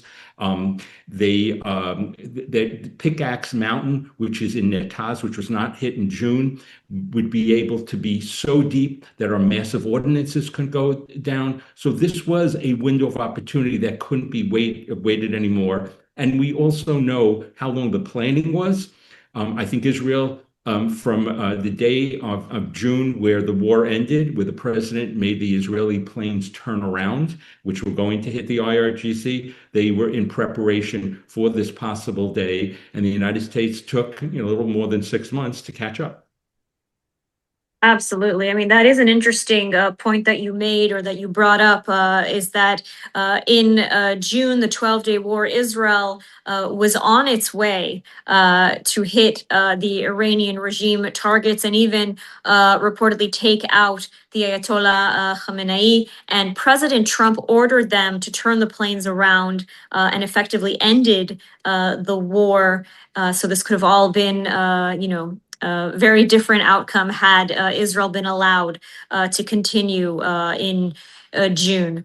Now, I do want to ask, because I understand that you also spoke today with Iran International. You asked some questions of them in terms of what is happening inside of Iran, what they can tell us, what they're hearing from their friends, from their family inside of Iran. So what can you tell us on that end? So Iran International, for the viewers who don't know, is the largest opposition group that gets into Iran. They get into tens of millions of people. They are not loved, obviously, by the regime and will do nothing to legitimize the regime. And I've been interviewed by them and worked with them, and they've been very helpful with information that has been reliable. So I'll tell you the messages that they told me. I asked some pointed questions. I said, I understand there's no internal or external opposition to rally around a person. What should go on? And they said, even if you're not a monarchist, you should rally around Reza Pahlavi, because as a transitional figure, he will be helpful to get both the internal and the external opposition to come together. Remember, the Iranian country is just a little more than 50% Persian, and you have many minorities, Kurds and Azaris and Luks and Lors and Baluks and Turks and Arabs, and you can go on and on.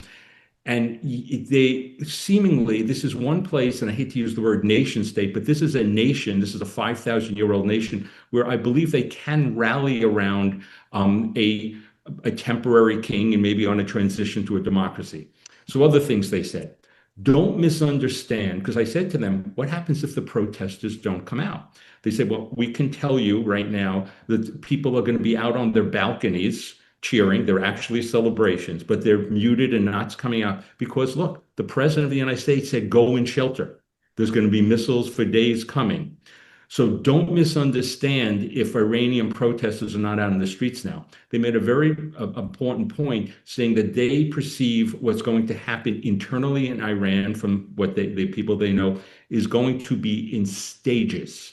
And so the protests are going to be in stages. Will they be the type of wide-ranging protests back in January when people were killed by the tens of thousands, which started with the Bazaris and many other groups came in? But we do know recently it's been the students on the campuses in the last week. So we don't know how wide-ranging it will be.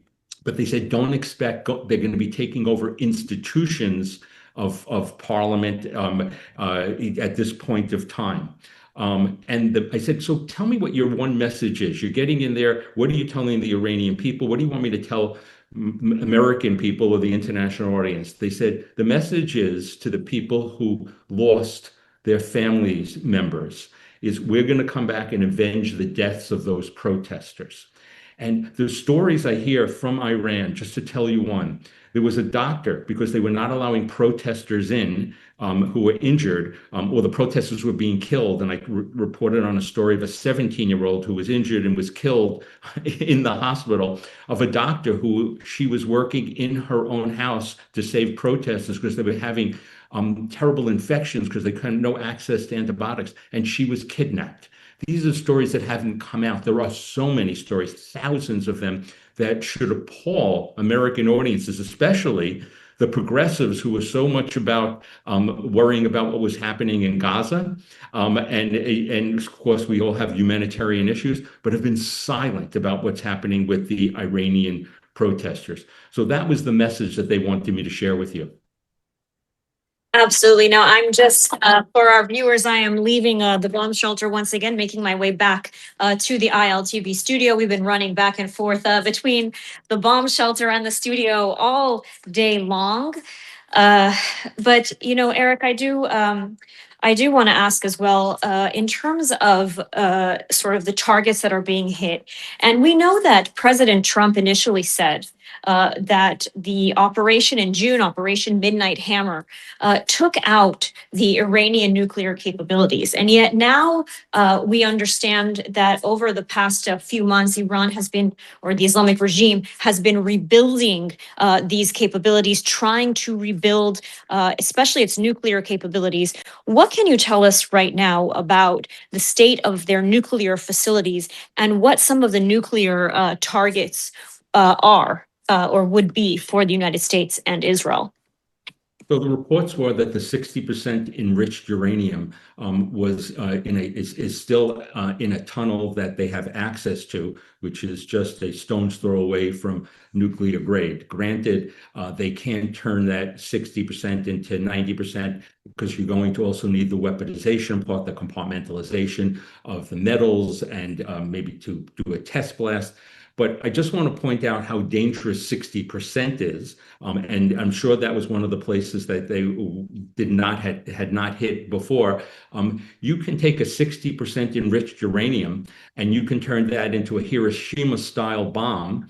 And that Hiroshima-style bomb, you could set off in a tanker off of the coast of Israel, and by an electromagnetic pulse, it could shut down the whole electrical grid of Israel. And that is not going to 90%. So what are the targets that are being hit? Well, the president came around to realize this is not just only nuclear. So with Israel targeting ballistic missiles, the launchers, the solid state fuel components, because the liquid fuel is easier to identify and strike, but the solid fuel can be stored underground. It can come up above ground very quickly. So they were hitting all of those targets, mainly in western Iran, which is only 800 to 1,000 miles away from Israel, which can mean in really under 10 minutes, those ballistic missiles could reach Iran. Remember, Tehran is probably 1,300 miles away. And so, but the ballistic missiles are coming mainly from the West at this point of time. The question we really have to ask ourselves about the ballistic missiles, and I'm sure the Israelis and the Americans know this, is how many missiles do they have left? And how many short range, how many medium range, how many long range do they have? Short range missiles could hit Qatar, could hit Bahrain. They hit the American Fifth Fleet multiple times. But only medium range could hit Israel. And do they have 2,000 to 3,000 of them? The information that I had was they had rebuilt back to the numbers that they had pre-June attack. And that was another reason to strike at this point of time. All right, Eric, thank you for that assessment. Now stay with us. We'll be back with you in just a few moments, but I do want to now turn to ILTV's Emily Schrader. Emily joining us now. Emily, what a day. What a day.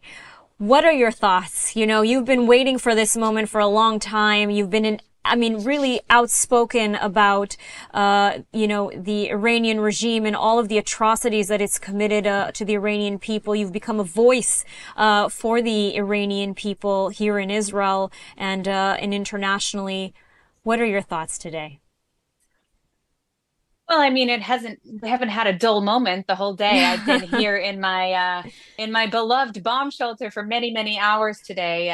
But, it's a small price to pay at the end of the day when we're talking about a people, 90 million people who have lived under a oppressive dictatorship for 47 going on 48 years. So I think I share that sentiment with a lot of Israelis right now, people that I've spoken to on the ground, people that I've interviewed, Israelis I've met, even in bomb shelters, are more than happy to sit in the bomb shelter a bit longer if it means that we can see a new era in the Middle East, and especially for the people of Iran, who truthfully, I think I share this sentiment with a lot of Israelis, but truthfully, no one has been more steadfast in their support of Israel and their understanding of what happened in the aftermath of October 7th and all the awful things that we've seen in Gaza, from the cynical use of ambulances by Hamas and hospitals, and how they've used schools to store weapons and missiles. And unfortunately, all of that is straight from the playbook of the Islamic regime itself. And already we're hearing a lot of rumors on the ground going on. There's a lot of fear, in fact, from Iranians, but not from Israel and not from the United States. They're afraid of what this regime might do in their dying breaths. Let's hope it's the dying breaths, but they're concerned about false flag attacks. I mean, this is something that we've seen from the regime before. They shot down PS-752, a commercial airliner, Ukrainian Airlines, not so long ago.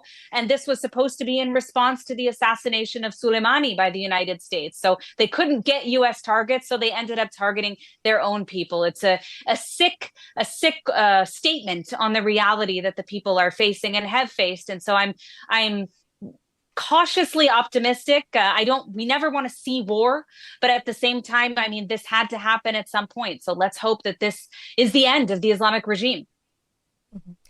Absolutely. And we do know, and I think it's important to say that the Islamic regime, as you mentioned, has been behind, so much deaths, both Israelis, Americans, Iranians, really the largest sponsor, state sponsor of terrorism in the world. They are, of course, responsible for, training, funding Hamas, Hezbollah, the Houthis, all of these terror proxies throughout the region. And so that is, of course, important. And they've been responsible for hundreds, if not thousands, of American deaths as well. So this is certainly an issue for the United States as well. Now, I do want to ask what you're hearing from the people inside of Iran in terms of their optimism. You mentioned that they are afraid of the regime and what it might still do to the Iranian people. But what can you tell us overall about what you're hearing from those inside of Iran and how they're responding to this operation?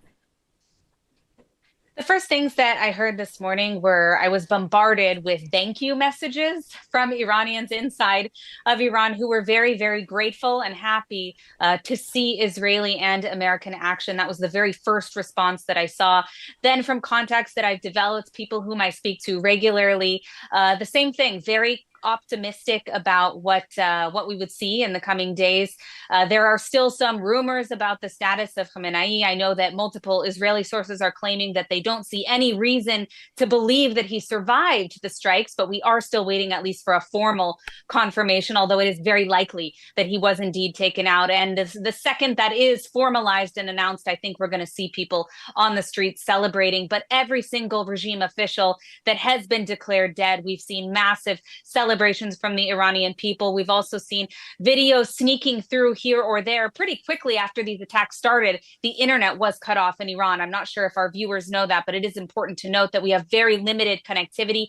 Only those with Starlink are able to get anything out right now. And even that is quite limited in terms of footage or photos. So things are quite delayed. We're not getting all the responses in real time, which again is a risk for what we're seeing right now. The last time this happened, I remind you, 40,000 people were butchered by the regime in Iran. So hopefully we don't see any sort of repeat of that. However, before the internet was cut off, we did see that the regime had already started to send some forces, riot control forces, into the streets, because we saw Prime Minister Netanyahu as well as President Trump in the United States explicitly call for people to take to the streets, to rise up, to take back their country, to take over this government. Now, they did specify after the bombing is over. We have at least a few more days of that, but I do expect to see more activity, more pushback from the people of Iran. They've been waiting for this even longer than the people of Israel have.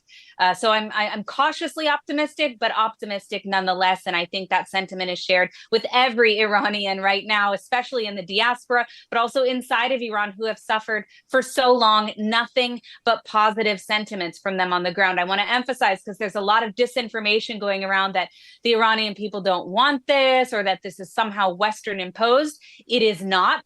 There are people who are literally crying tears of joy in Iran right now because they are so relieved to see American support after what they've suffered. Now, war is terrible. I don't want to minimize that in any way. We don't want to have to fight a war. That's why I did so much work to try to advocate about this before this. That being said, that's unquestionably supportive on the ground inside of Iran right now. Mm-hmm. Absolutely. And, we're hearing support from the Israeli people. We're hearing support from the Iranian people.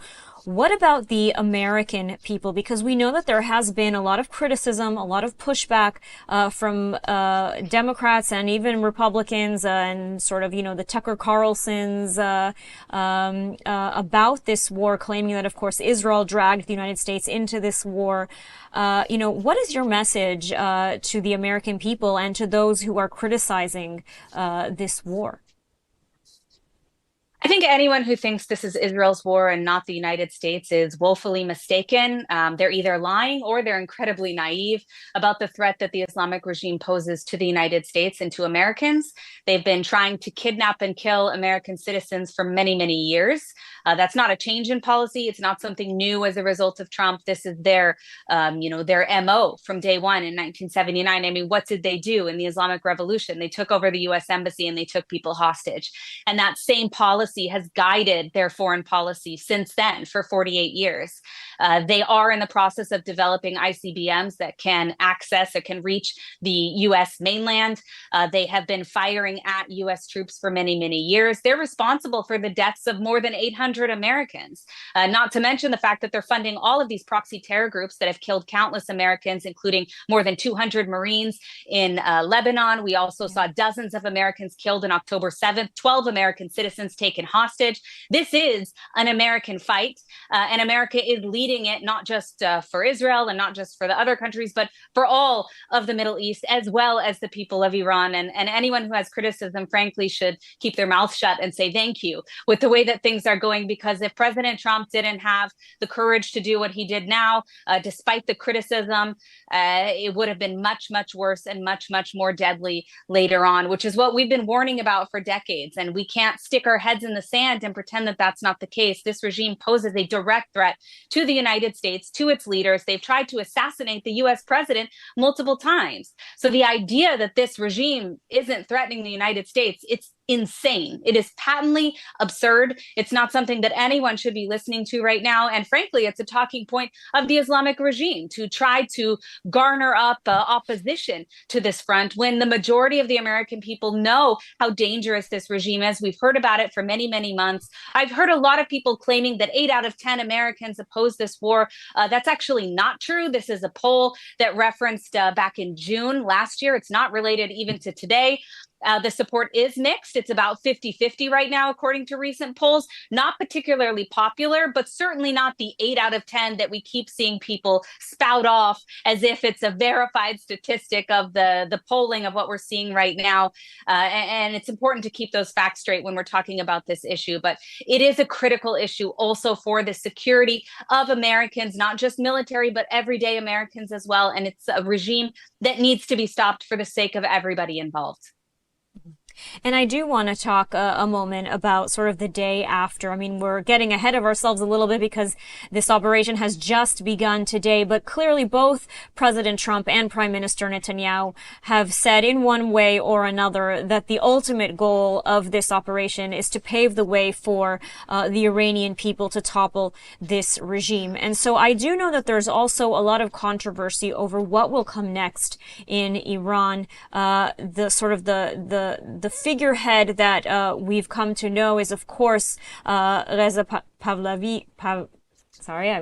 It's been a long day, Pahlavi, and I know you've been on air the whole day.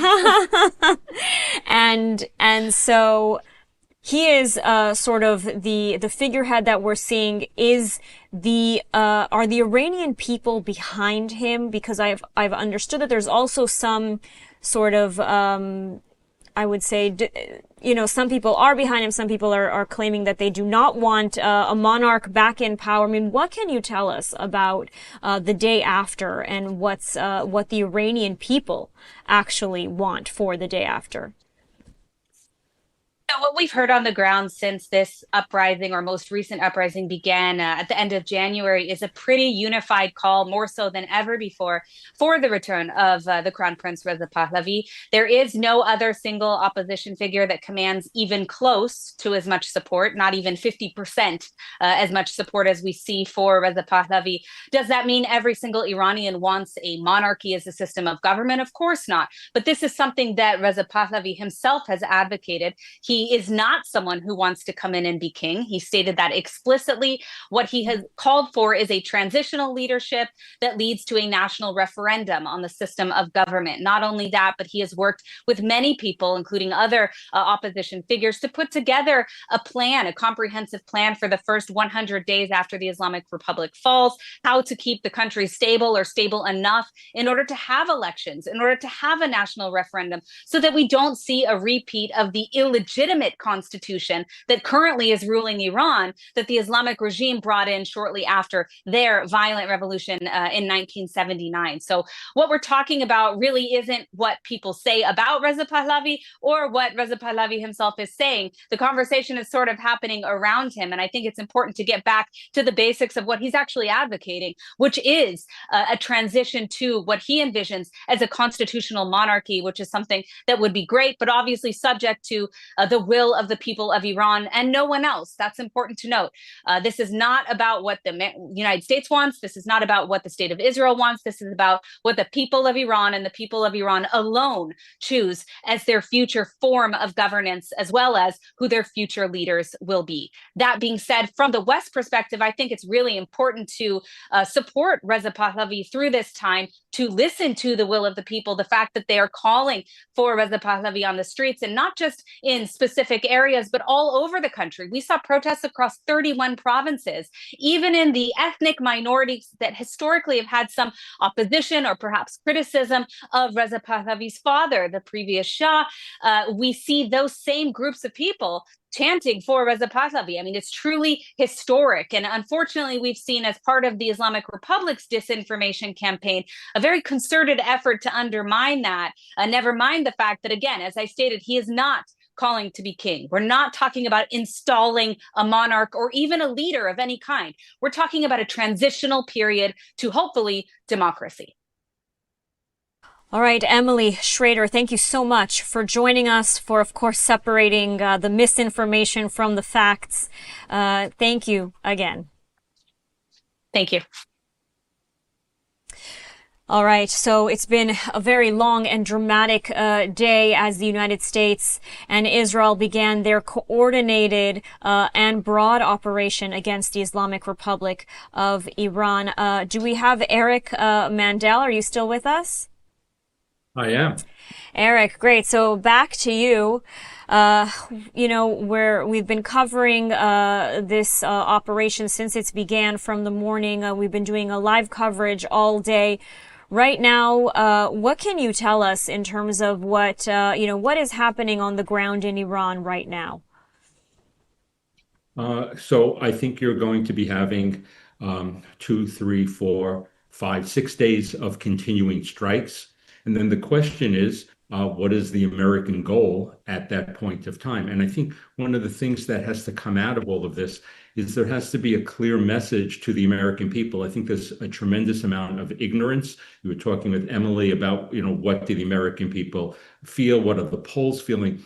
So I think one of the messages that needs to come out of this, because America is, if you will, the old expression, a war-weary country. We remember Iraq and Afghanistan. And I think we need to make a difference here, that what we're doing here is we're laying the groundwork for the Iranian people to take control of their own country. We're not going in like we did in 2003 in Iraq, where we said we, with boots on the ground, we're going to make that change. I remember it so clearly. It's 23 years ago. I was interviewed on ABC television then, and when we went into Iraq, and they asked me, should we go in? And I said, no, if you don't have a plan for Iran. So things don't really change going forward. So what's next? I think there's going to be a certain amount of chaos.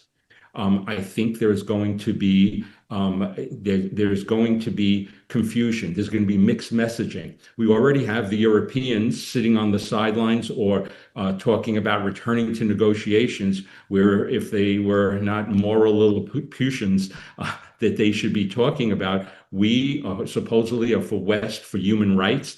We should be with the Iranian people and not with the Iranian government. Returning to negotiations means supporting the Iranian regime. And I think we should be very clear about that. So if the supreme leader was killed, the symbolism alone is incredibly important. Remember, the supreme leader really controlled everything. The IRGC were his henchmen. I think another place that would be a great symbolic gesture and really would bring out the opposition leadership is the notorious Evin prison could be opened up if the protesters at some point could, with maybe some special forces, release those people. You will have a whole cadre of people, of human rights leaders. Israel actually tried to hit that prison back in June, and unfortunately it did not work. But you're going to get so much misinformation, disinformation. And in the United States, the Democrats, and by the way, there were 20 Democrats who got up during the State of the Union that were supportive of the president when he talked about Iran, but the vast majority of Democrats, especially those who are putting themselves in a position to run for president in 2028, automatically are going against the president and what he's doing here. But I think as an American who cares about American national security interests, just as President Trump was, I believe, the only person who could have gotten out the hostages, both alive and dead, I believe only President Trump could have done an operation like this, and he should be thanked, where you've had both Democrats and Republicans who have said sometimes the right things, but never acted upon it. And I think the president should be given great credit. And I think Americans should rally around the president, because America is, in a way, in a war. And the one thing, if I have a message to my Israeli friends, and I have many, and I care about Israel as indispensable to American national security interests, is to put aside your differences right now and unify. And that is your secret sauce for why you're so strong. And so when this war drags on a little bit, I know the one thing Iran is across the political spectrum, Israelis are together on, but some of those other issues that are out there, put them aside right now, because it is incredibly important that American people see that the Israelis are totally on board and supportive of the United States. And right now, that's true. I want that to remain true, both for America and for Israel. Absolutely. Eric Mandel, thank you so much for joining us this evening and for your unique insights. Thank you. And before we continue, we have a few words from the commander of the Israeli Air Force, Major General Tomer Bar. He talks about the largest Air Force fleet in Israel's history taking part in this operation. The fleet has been named Bereshit. Let's take a listen. אנחנו אחרי אחד המטסים המשמעותיים בתולדות חיל האוויר. מטס בראשית היה המטס הפותח של שאגת הערי, מטס שבו טסו קרוב ל-200 מטוסי קרב של החיל, עשרות לוחמים, אלפי תומכי לחימה שתמכו את המטס המשמעותי הזה שהשמיד איום ישיר על תושבי מדינת ישראל. לקחנו עשרות אתרי תק"ק, עשרות משגרי תק"ק, נאבקנו להשיג עליונות אווירית תוך כדי. רציתי לומר לכם שאני מאוד גאה בכם, על האומץ, על הנחישות ועל שיקול הדעת במטס שהפגנתם. זה לא היה פשוט, אבל זה המטס הכי משמעותי שמאפשר לי להגיד לכם ברגעים האלה, פתחנו ברגל ימין. Words from the commander of the Israeli Air Force, and Bereshit, of course, means Genesis, so very apt name. And joining us now from the United States is our very own India Naftali. India, I understand that you are stuck in the United States. You were supposed to get on a flight back to Israel to join us here at ILTV, but you've been stranded now that Ben Gurion Airport has been shut down. Any update on when it's likely you'll get a flight back?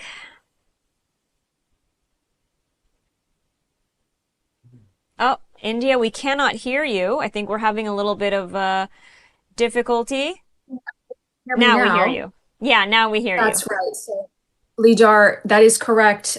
The civilian airspace has been closed for an unforeseen amount of time. That includes the flight that I was supposed to take tomorrow afternoon.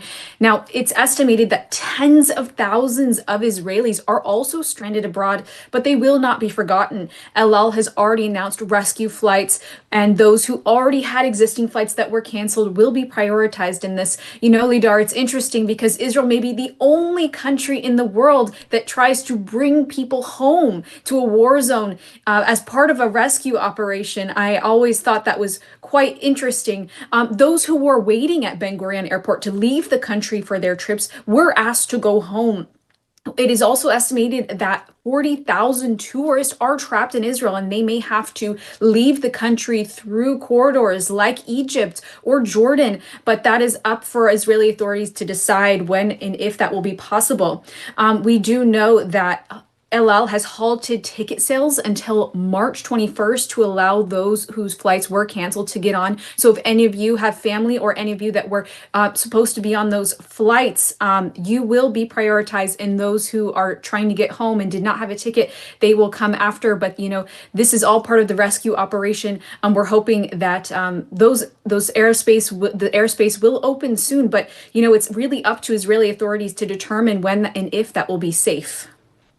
Absolutely. And we know right now that the skies above Israel have been closed until further notice, as you said.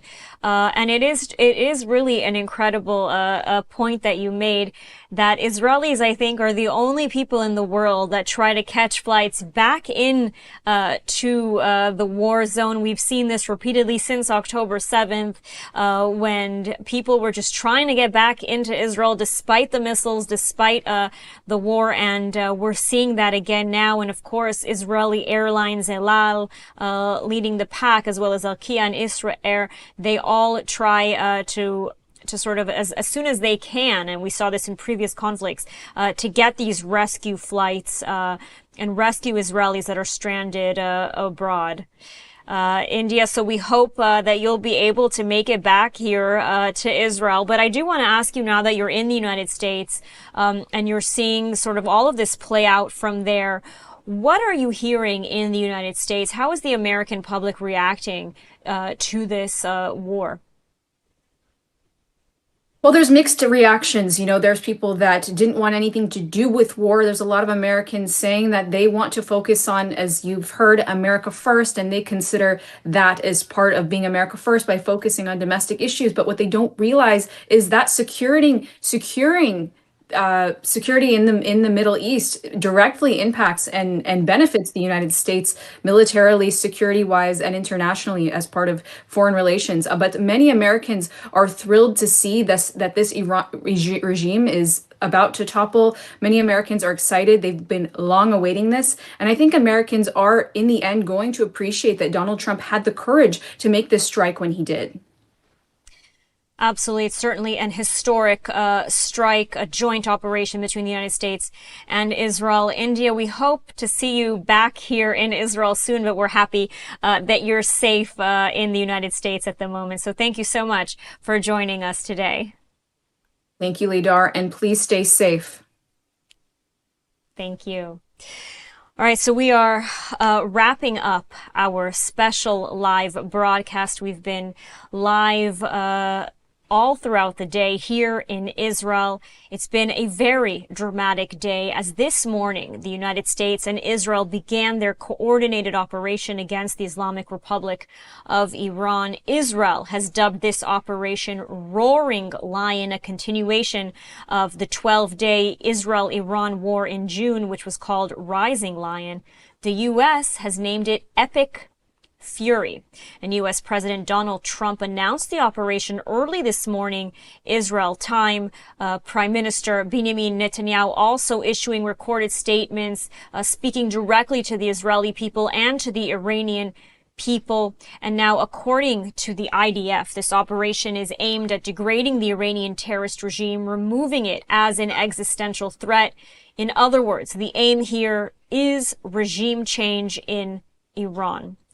And let's not forget how this current round began. The Iranian people, they took to the streets to protest the Islamic regime and called for its downfall. The regime, in turn, murdered thousands, if not tens of thousands, of its own people. President Trump promised them that help is on the way.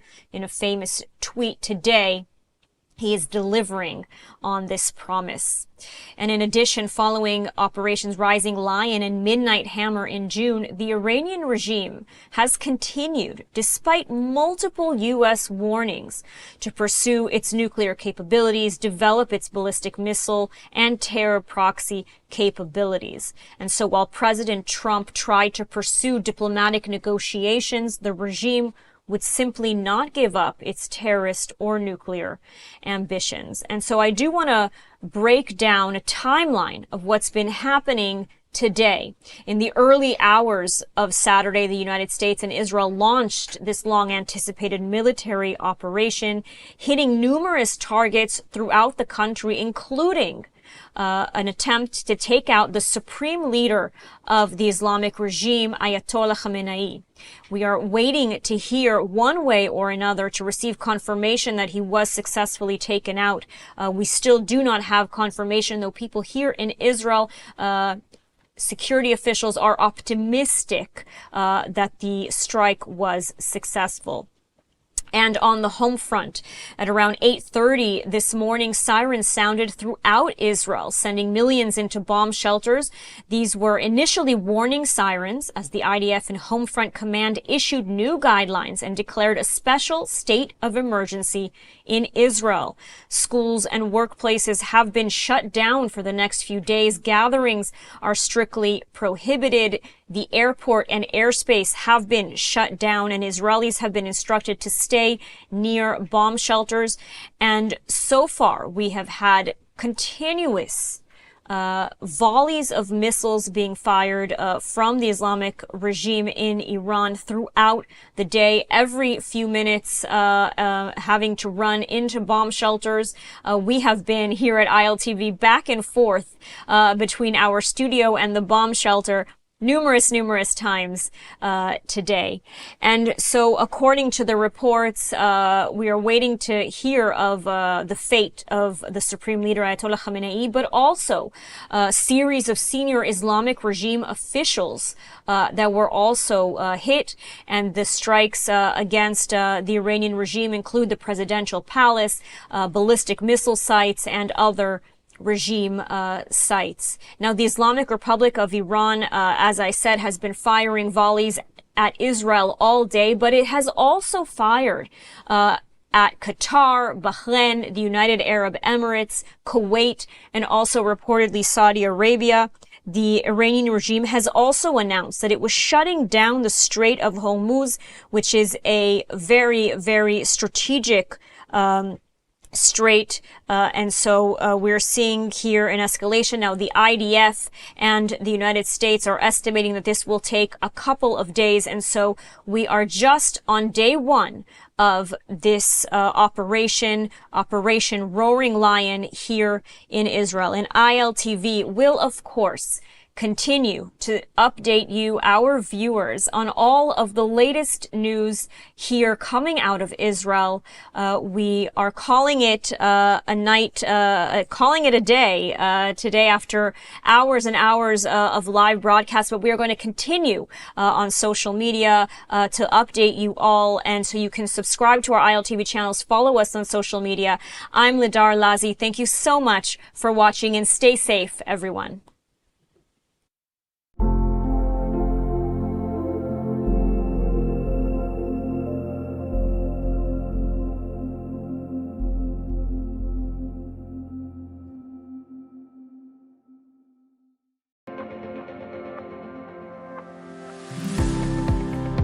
At UKIFA International